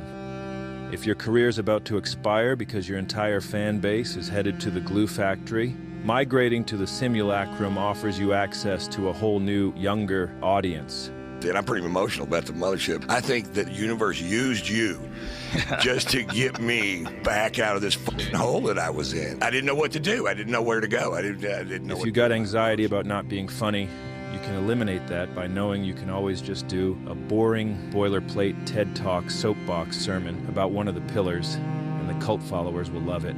Apparently, I'm not very PC. I'm not one of those people who tries so fucking hard.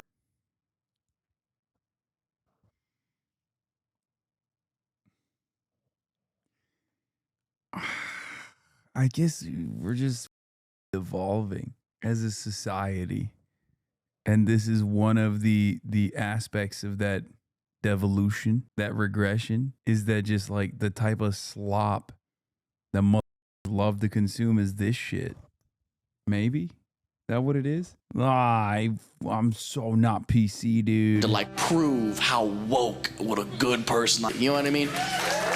Yeah. Like I said, this is always and forever my perhaps best comedy take. Others have said it as well. If you are seeking claps if you're seeking applause breaks instead of laughter, you are not a comic. You're a TED Talk speaker. Okay, that's it. You're a hack. You're a hack. You're a hack. You're a hack. You are not a comedian. You're doing a TED Talk. You're doing a TED Talk. You don't even have to be a comic to join and reap the benefits of this simulacrum. There are many cultists who work in other fields that personally interest the comedy czar, like science. I've been talking to scientists and doctors and biologists and virologists for months and months and months. And if you're an academic guy rapidly approaching the end of your career and you're spiraling inside because you're scared to die without leaving behind that meaningful legacy you always dreamed about. You know this question, like, what has Eric Weinstein ever done? I actually have been scared of this question, and I've lived afraid of my own story. You can just pretend you're the new Einstein, create your own new theory of everything.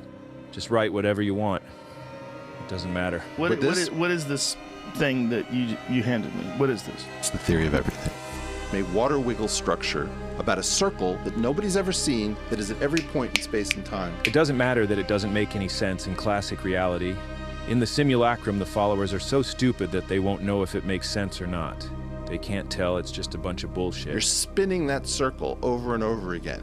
So this is an actual model of a gauge theoretic concept. And since you got the comedy czar's endorsement, whatever you say is brilliant, even though they have no idea what you're even talking about. Can a piece of paper effectively will two hands into drawing each other into existence? This seems pretty crazy, eh? Well, a while back, these Weinstein guys accidentally revealed the entire motivation behind their schemes. When we do our homework and we discover something interesting and absolutely nobody else gets it, to you and me, that feels good. To know that you have achieved something and that nobody else can even recognize it gives you some sort of sense of how far ahead you might be. Remember, it's not a lie if you believe it. Inside the simulacrum, you're now the genius you always wanted to be, and you can stop worrying about being a failure. What made you want to do this? When you ask why as a kid, what happens if you keep asking? Great question. You either end up in theoretical physics or an insane asylum. And so I just didn't stop. If you want to become a stoic genius guru kind of guy who knows everything about life, a cold, logically calculated debate, God, but you're actually a hysterical, emotional baby, overwhelmed by everything, has no idea what's real, and can't discuss anything without spiraling out and melting down like a child. It's also overwhelming. Well, the simulacrum followers will pretend you're not doing all that stuff. And you can be that guru guy. You can get exposed in classic reality for claiming that the definition of belief is... If you believe something, you stake your life on it. So you're saying that you don't believe something if you wouldn't die for it? Not really, no. While also getting caught completely believing in Chinese involuntary human milking factories. Oh, dude. Jordan Peterson just unironically retweeted a video of a... He would have staked his entire life on it. He would have staked his entire life on it. The sucking factories in China in CCP hell are real. BDSM male milking dungeon in the UK claimed to be footage of human rights abuses in China. Does he think that the Chinese government has special facilities where men can go and have like their pee pumped? I think he does. Which by his own logic means he would die for Chinese semen milking factories, which ought to make a guy certifiably insane. But not in the simulacrum, where you'll remain the wise guru. Simulacrum migrants also gain access to the cult's Copadex, a reference guide of pre-made dogmatic copes, a virtually endless collection of excuses for anything you could possibly be criticized for. These copes are born inside Dear Leader's own brain and trickle down throughout the simulacrum for all to use. How come you're not looking at your own self with the same scrutiny that you look at this extremely successful person? Yeah. It's because you're jealous. So many people hate me for really no reason, and it really made me realize that like people only hate somebody they're jealous of. You know, like people don't like him because, you know, whether you judge his comedy or judge his podcast or judge whether, you also have to judge how he looks, and he's a beautiful man, built like a Adonis. It really makes people uncomfortable, me included. I'm his friend. I mean, people don't want to laugh at like physically attractive people. Like you don't want to walk on stage and have people looking at your arms rather than listening to you.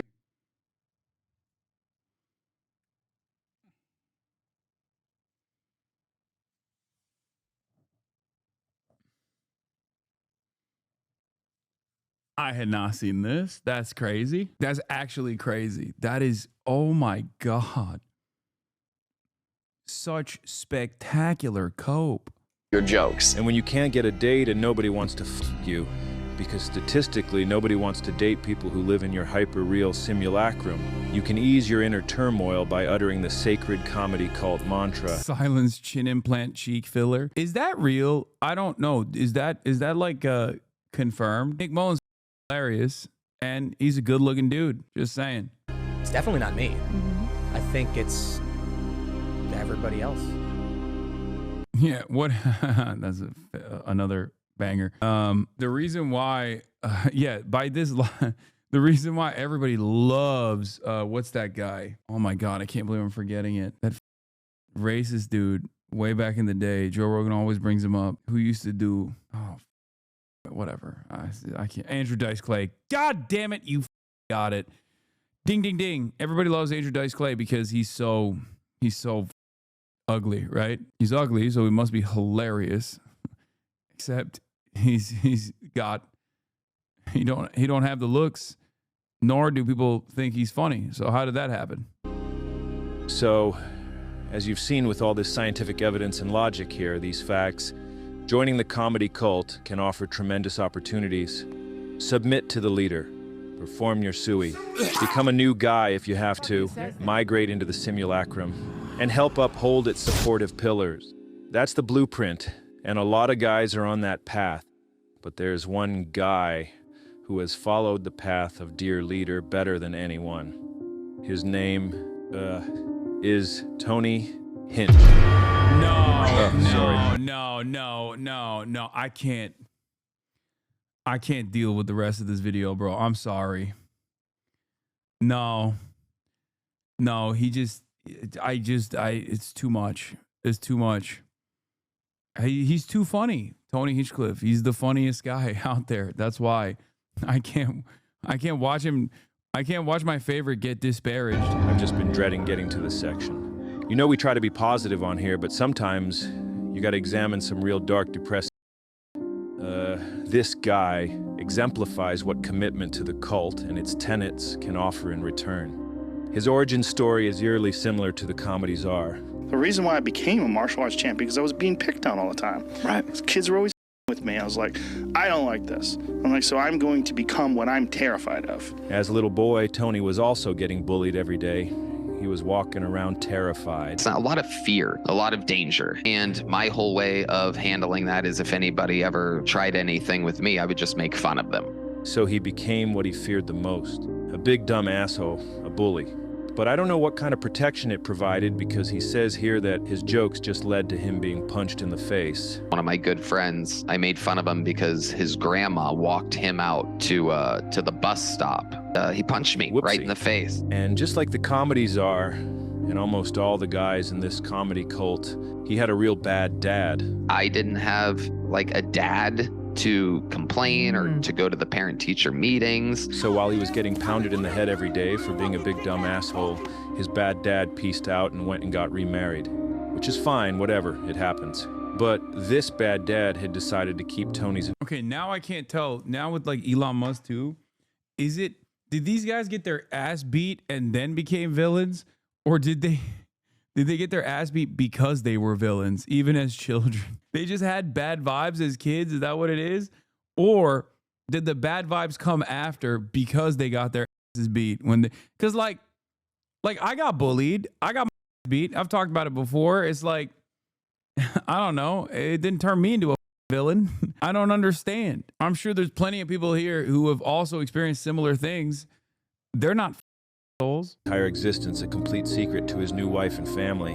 My mom told me that my dad travels a lot, my dad works a lot. I mentioned to my mom, I go, hey, Dad's car is in this one house's driveway a lot. My mom like turned pale white. She told me everything that it's a lot. That's how someone like me gets made. So Tony ran away, and like many before him, his gaping dad hole in quest for external validation. You were fat, not evil. Yeah, I did get bullied because I was fat. Took him to the mecca of insecurity, Hollywood. He soon found his way to the Comedy Store, got a job answering the phone or cleaning toilets or whatever, and he found something he probably didn't expect, a new dad. He started opening up for Dad on tour and got his first taste of that long sought-after external validation from his audience. But it was a lot of work, too much work, really. He thought, what if there's a way to get even more laughs while doing even less work, while also being able to satisfy his sadistic compulsions? So he started his own show, Kill Tony, his ultimate scheme. Guys, give it up for Tony Hinchcliffe. Generally speaking, I try to separate the scheme from the schemer, appreciate the beauty of a good scheme, and it's a brilliant scheme, it really is. How it works is his show allows him to be on stage at all times, getting attention without having to do anything at all, really. If the show is ever funny, it's because of the guests. He'll brag about how funny this Trump-Biden episode was, but that was these guys who made it funny. Come on, huh? Come on. But since reality can be whatever he wants it to be, Tony can easily pretend that the laughs the show generates are all actually for him. 3 times you got married. Honestly, that's not that bad. What did Tony even do? Nothing really. A few snide remarks. Great idea. A ginormous failure in execution only because of who gets to dictate, like who controls the episode. I will forever stand on it. Like Kill Tony, named after Tony Hinchcliffe, is a phenomenal concept. And it would be so much more successful if Tony Hinchcliffe had nothing to do with it. Tony Hinchcliffe and Brian Redband have literally hampered the unlimited potential that this concept has. Here and there, and just basic MC duties. The show is What is the concept? They bring in like a bunch of professional, very famous comedians, and then they get a bunch of upcoming comedians to do like a tight 1 minute stand-up special, and then the famous comedy greats, comedy legends actually rip them apart in a humorous way and actually give them decent like tips on how to make their how to make their openers like funnier. Disguised as comedy. Tony wasn't always a terrible host / person. COVID cooked out of his brain. Now I couldn't stand him even back then. Took this idea from the world of professional wrestling. What makes pro wrestling so compelling is the concept of kayfabe, a collective suspension of disbelief, maintaining the illusion that the characters, the fights, and the drama are all real. Kill Tony runs on comedy kayfabe, but Tony flipped it.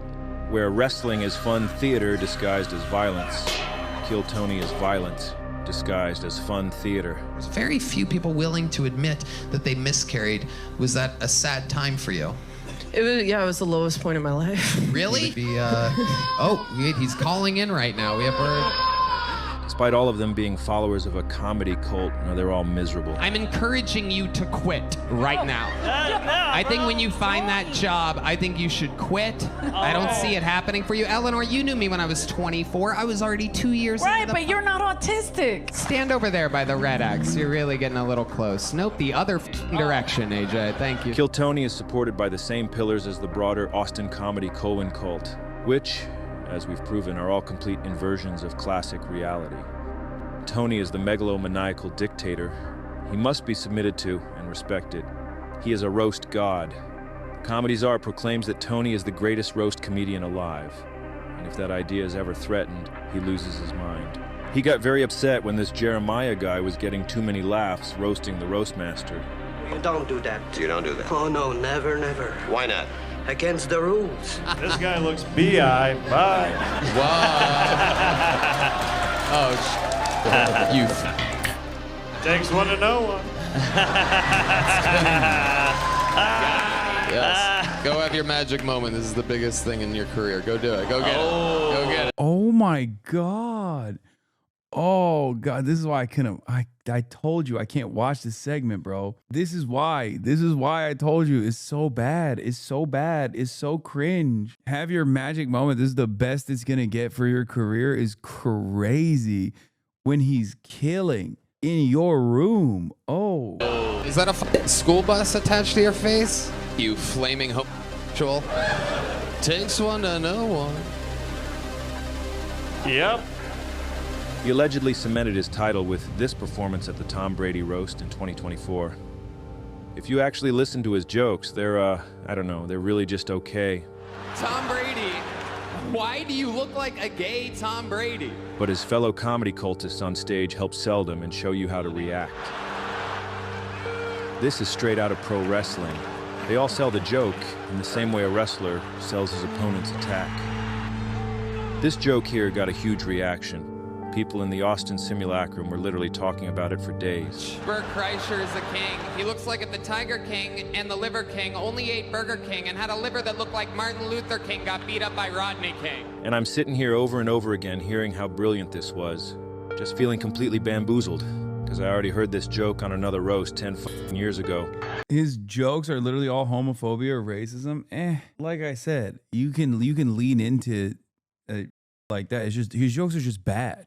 That's what it is. Like there are a ton of comics that make that kind of material work. Lisa, Larry King, Don King, Rodney King, and Billie Jean King in the Burger King bathroom. Tony also got a huge buzz after he did this infamous joke roasting Puerto Rico. I don't know if you guys know this, but there's literally a floating island of garbage in the middle of the ocean right now. Yeah, I think it's called Puerto Rico. And again, I'm just confused because it was even better when this guy, Dylan Jarbo, did it on Kill Tony back in 2021. Yeah, I don't know if you guys know this. But oh my God, this dude is crazy. Bro, are you kidding me? This dude put himself through hours and hours of Kill Tony just to find all the jokes that Tony Hinchcliffe actually stole, all the bad jokes that Tony Hinchcliffe actually stole from like upstart stand-ups. That's crazy. If you're gonna steal jokes, you might as well steal good jokes, man. That's crazy. Why would you steal the jokes from a dude who's just he doesn't even have a tight 5 yet? there's currently a 500-mile peninsula of trash in the Atlantic Ocean, and I used to live there. It's called Florida. Oh yeah, I'm gonna write that one down. I did like this joke he did about how murderers never seem to dig deep enough graves. I know how to get away with murder now. Because I know where everybody that gets caught always f***s up. Yeah, they always get a little lazy around burial time. You know what I never see on those crime shows? The body was discovered after being buried 75 feet deep in the ground. Until I realized it was just a cover of a Norm Macdonald joke. Like these serial killers are supposed to be so shrewd and cunning, but then when it comes time for their grave, they get a little hasty, you know? And I would never, ever kill a lady in cold blood. But if I did, I would take her body to the woods and bury her in a very, very, very deep grave. I'd rather listen to the proper original, personally. But what do I know? Also, so much. And you can kind of tell, like, so much of comedy is just on the delivery and vibes overall. Like, god damn, look at the way Norm Macdonald tells that versus the way Tony Hinchcliffe tells that. It's just like the wording, pauses, delivery, execution, timing is all of it plays a major role. That's why certain things just hit. You know what I mean? And you're just like, I don't know what it is about this thing, but you can just like watch it over and over again. And it's always funny. And yeah, some people will say it's easy to arrive at similar joke concepts, but it's Norm Macdonald, for Christ's sake. It'd be like a musician putting this riff in their song, then being like, hey, I didn't know. I just arrived at a similar concept, I guess. But again, this is hyperreality. Nothing has to make sense from out here in classic reality.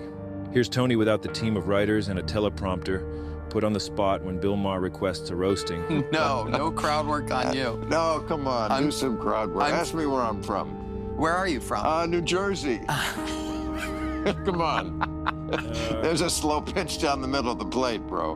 New Jersey. That is a hole. Wow. Indeed. Well, come on, you could do better than what you're famous. Warm up. Just like the comedy czar tells the Mothership cult, Tony also tells. You can't make fun of Bill Maher to his face. That's a target-rich environment, dude. That's crazy. His flock that they are under attack by powerful forces. Free speech is under attack, people. I host a show, and each week I get updates what words we're allowed to use and not use anymore. It's happening right now the past few years. It's a real thing. He explains here that the reason he chose a political side was because the other side was supposedly censoring him. Tony twists his personal choice of opting for YouTube ad revenue over free expression as an attack from the enemy mob. I've never considered myself a very political guy. We found out from YouTube that there's new words that they want us to censor.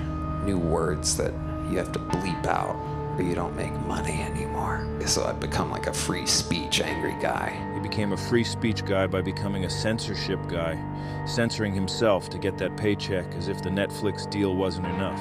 That's what Kill Tony is. There's no business element behind it. There's no networks.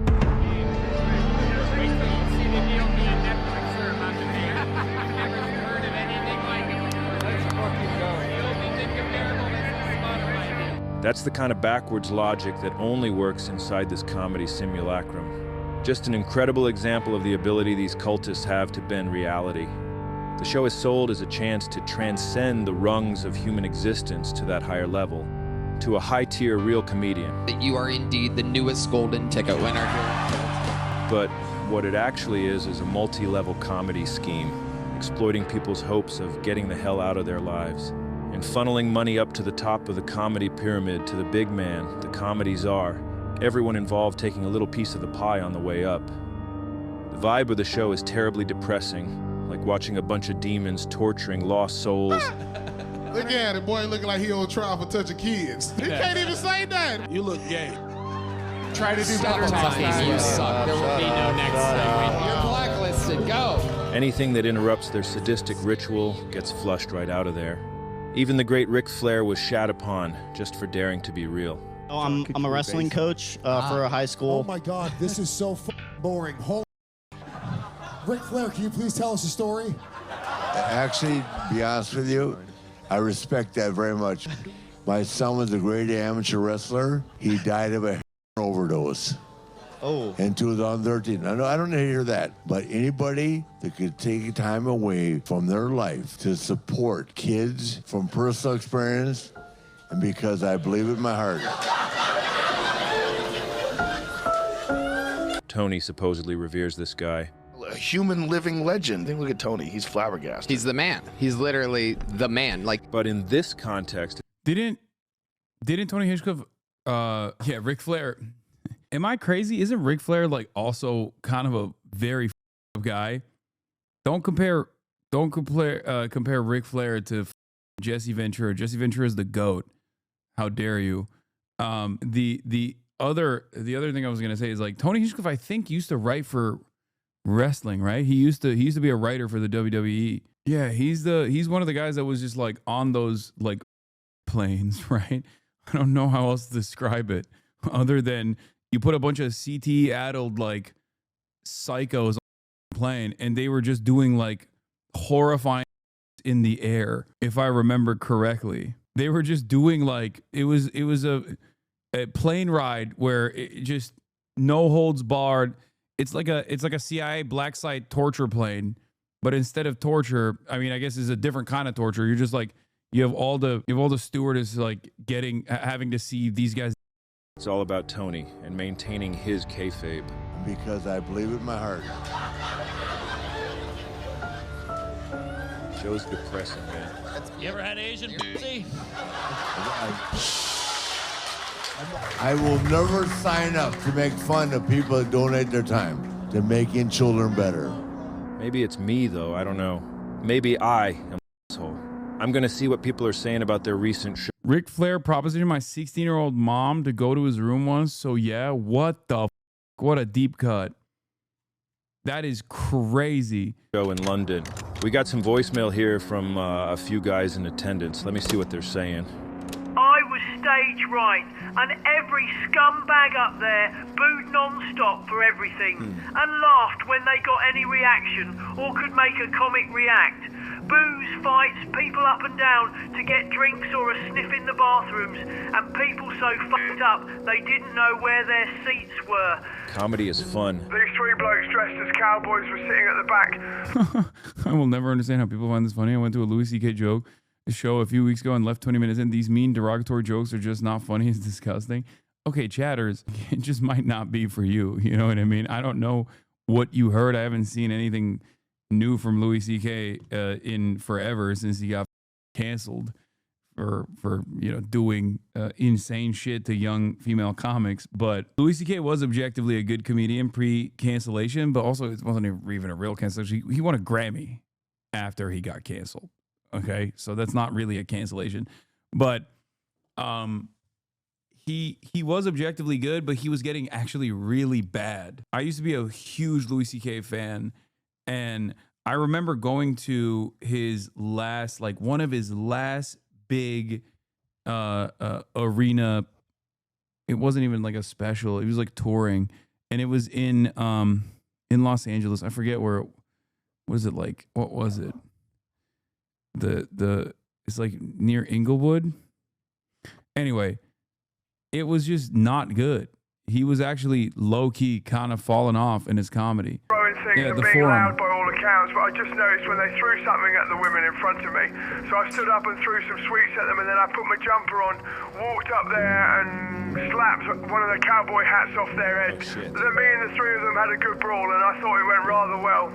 But his apology album, Sincerely, is pretty brilliant, but he's been phoning it in since then. Wait, really? He did was that the one he got a Grammy for? I used to be a Dave Chappelle fan. I mean, that's not surprising. Dave Chappelle, before Dave Chappelle got hit with the transphobia ray, and he got like the John Fetterman stroke gun, but in the direction of transphobia instead of defending Israel. He was one of the best of our gen. And he still is like, he still has that dog in him. It's just that I think every reason why he left Chappelle Show behind, he basically reversed for some weird reason. He unironically, like all of the reasons as to why he was like, I want to be a funny person. I think there's more meaning in life. I'm realizing that people are not laughing with me, but laughing at me. The jokes have actually escaped. The jokes have reached like terminal velocity where people are just laughing at black people, instead of understanding the background, all that stuff. It almost felt like when he came back, he was just like so rich, and he was just like, I'm a rich guy. I used to be a Dave Chappelle fan. I'm trans law. Yeah, I mean, it makes sense. The transphobia and like the I hate cancel culture shit just like ruined him. And also on top of that, I think he just like got real, I don't know. He just got out of touch. That's what it is. That's what it is. You can't be a good comic if you're out of touch. I said this before, and I know Nick Mullen has said something similar as well before people yell at me, but I had the same exact commentary at the time. It's just Nanette, but for transphobia. Like, His last couple of specials were basically just like Nanette for cancel culture and transphobia. Instead of, why did you say he got real? What do you mean? Yeah, he was just literally looking for applause instead of laughter. Afterwards, it turns out I had a couple of great big cuts on my head, so I'm not sure how that happened because their punches actually seemed very weak, and I didn't get any black eyes, bruises, or broke nose. Then I left the building sharpish and went home to bed. Did anyone see if they had any weapons? Because I've come away with some nasty lacerations that's going to scar me face. That sounds like a comedy show to me. Good, good, good. But yeah, it's a toxic environment. That's why it was the perfect place for Tony to transition into his final new guy. That's why it's called Kill Tony. It's where the old original Tony went to die. He unveiled his fully transitioned self with his most recent comedy tweet thing. And that's why that is called Garbage. Tony in, garbage out. And this new Tony just seems even more pissed off. The networks were tripping over themselves in the late 90s to make Chappelle happen, but he just couldn't pop off. No, I don't think it's just Neil Brennan. Like, Neil Brennan is one of the masterminds behind the Chappelle show as well. But that's not the reason. No, if you look at his stand-up, if you look at Dave Chappelle's stand-up alone, you will realize that he is, he was very funny. It's just, comedy is the art of observation. At its most base, that's what comedy is. You're just like observing silly, stupid, quirky things about the nature of human existence.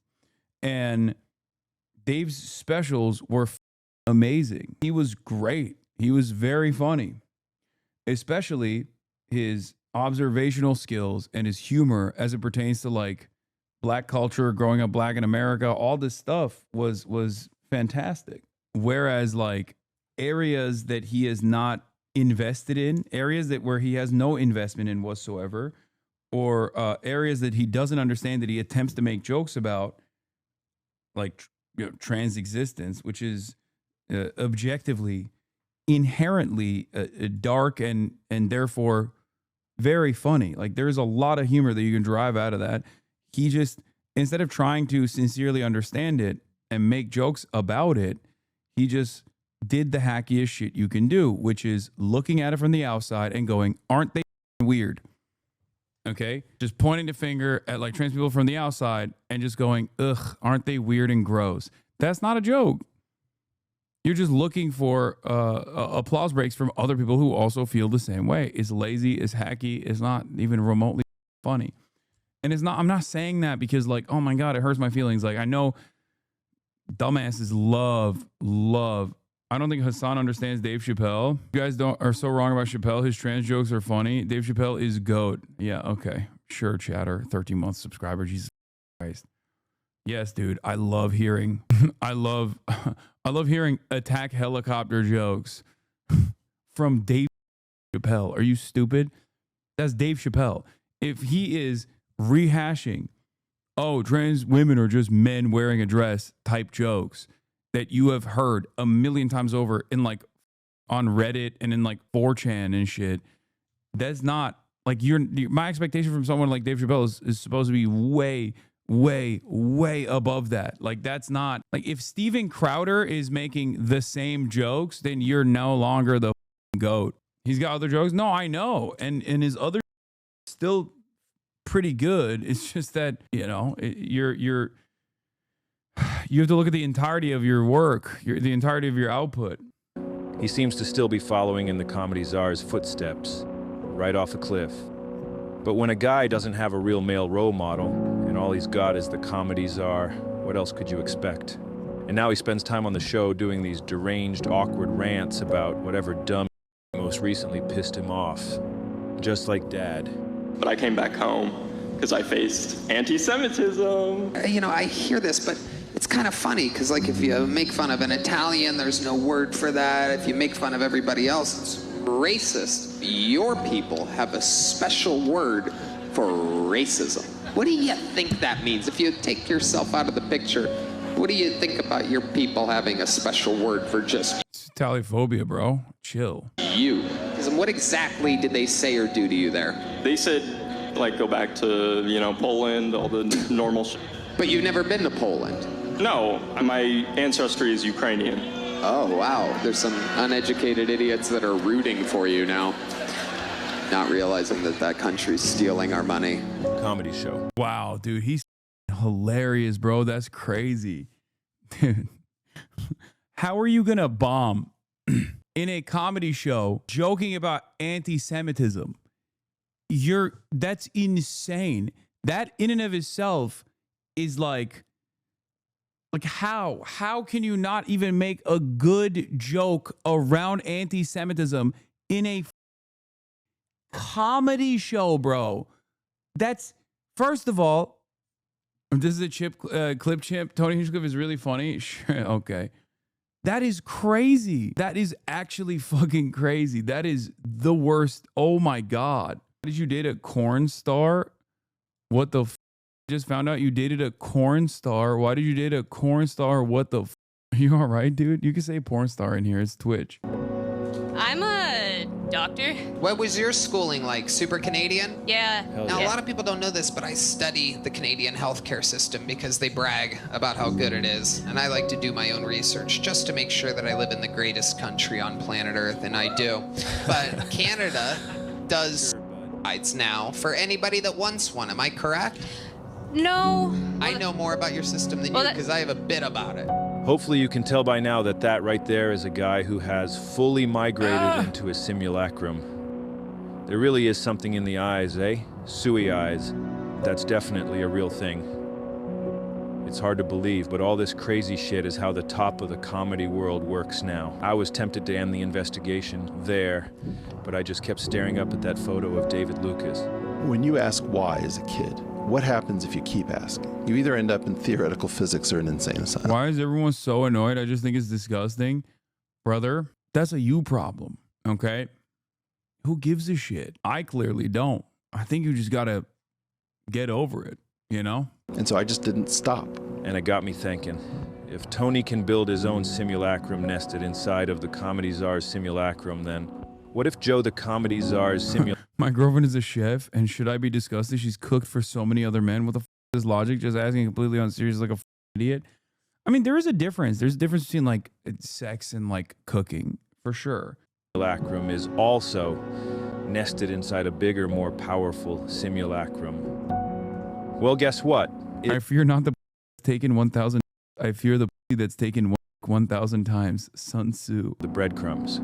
It's actually not that difficult. Everything's right out in the open, which is part of this bigger cult strategy. They hide in plain sight, and they lay their plans out in public for all to see, because people tend to think if this were real, they would be hiding it.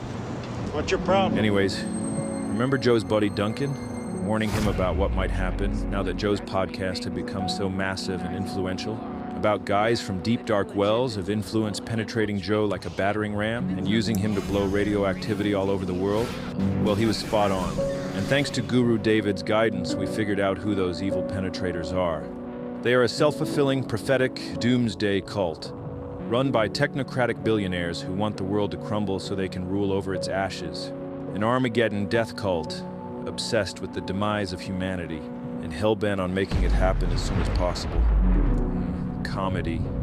I discovered this plot almost by accident while taking a break from all that thinking. I sat in the tree outside my cabin, started reading this book I picked up at a garage sale in town. It was called The Lord of the Rings. And, while reading it was supposed to be a break from all that thinking about the comedy hell world, but it actually ended up illuminating the pathway to the truth about how comedy got so... So, in this story, these ancient elf guys created magic orbs called the Palantiri.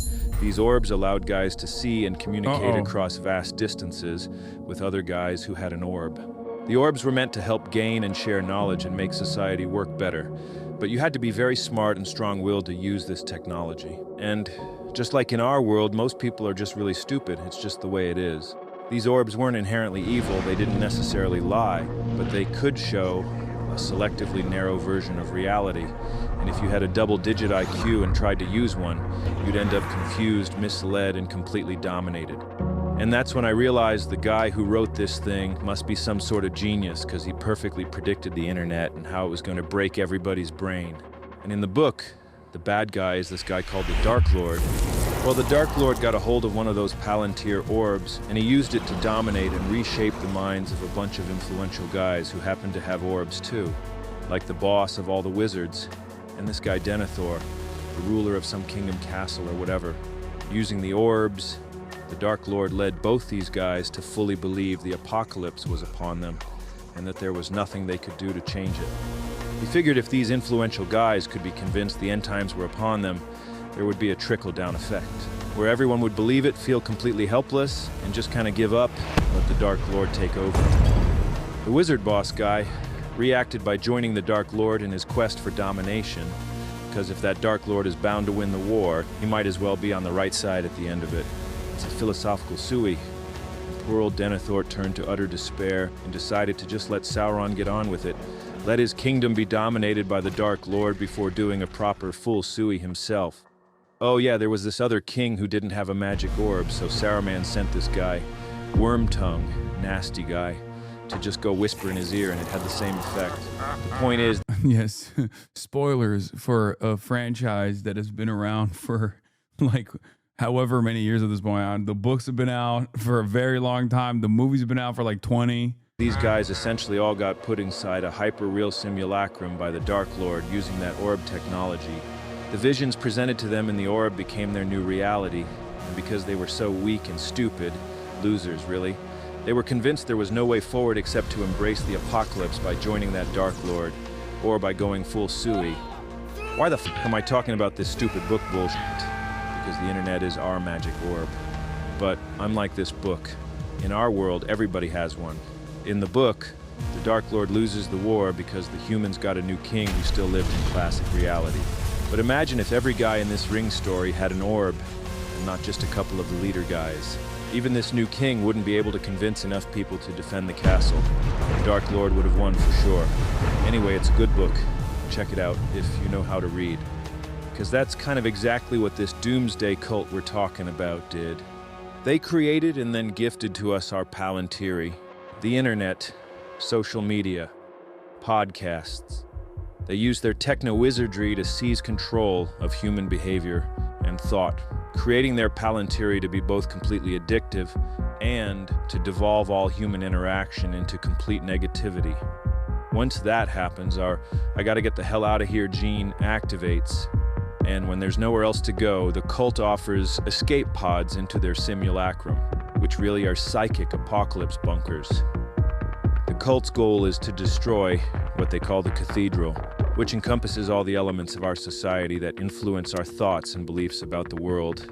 Everything from public education and universities to cultural industries, the media, and of course the new mainstream media like podcasts. Once all these institutions are destroyed, the cult can assume control of all of them. And then they can dictate public opinion and the direction our society should go, which for them is an authoritarian monarchy run by an autocratic CEO king. They call this the Dark Enlightenment. People have been talking about this already, but for some reason nobody has ever pointed out that comedy is also part of the Cathedral. Because comedy is a tool that can cut through the illusion of hyperreality, one that can topple the pillars that uphold. Okay, maybe this is the reason why he hates Joe Rogan so much, because he places a lot of emphasis on the role that comedy plays, because comedy can be as serious or as silly as you want it to be. And maybe that's the reason. Because if I believed comedy was this significant in terms of like moving culture, changing our collective consciousness, all this stuff, then yeah, I would also hate Joe Rogan to the same degree. Because yes, Joe Rogan has destroyed comedy in very meaningful ways. And this guy clearly loved comedy. Holy f***. Well, Vuki, thank you for the 10 gifted. The simulacrum. They must destroy it. They've been doing this for as long as comedy has been a thing. And the cult identified their perfect target to infiltrate both the comedy and podcast world, the most gullible man in mainstream media. It was so easy.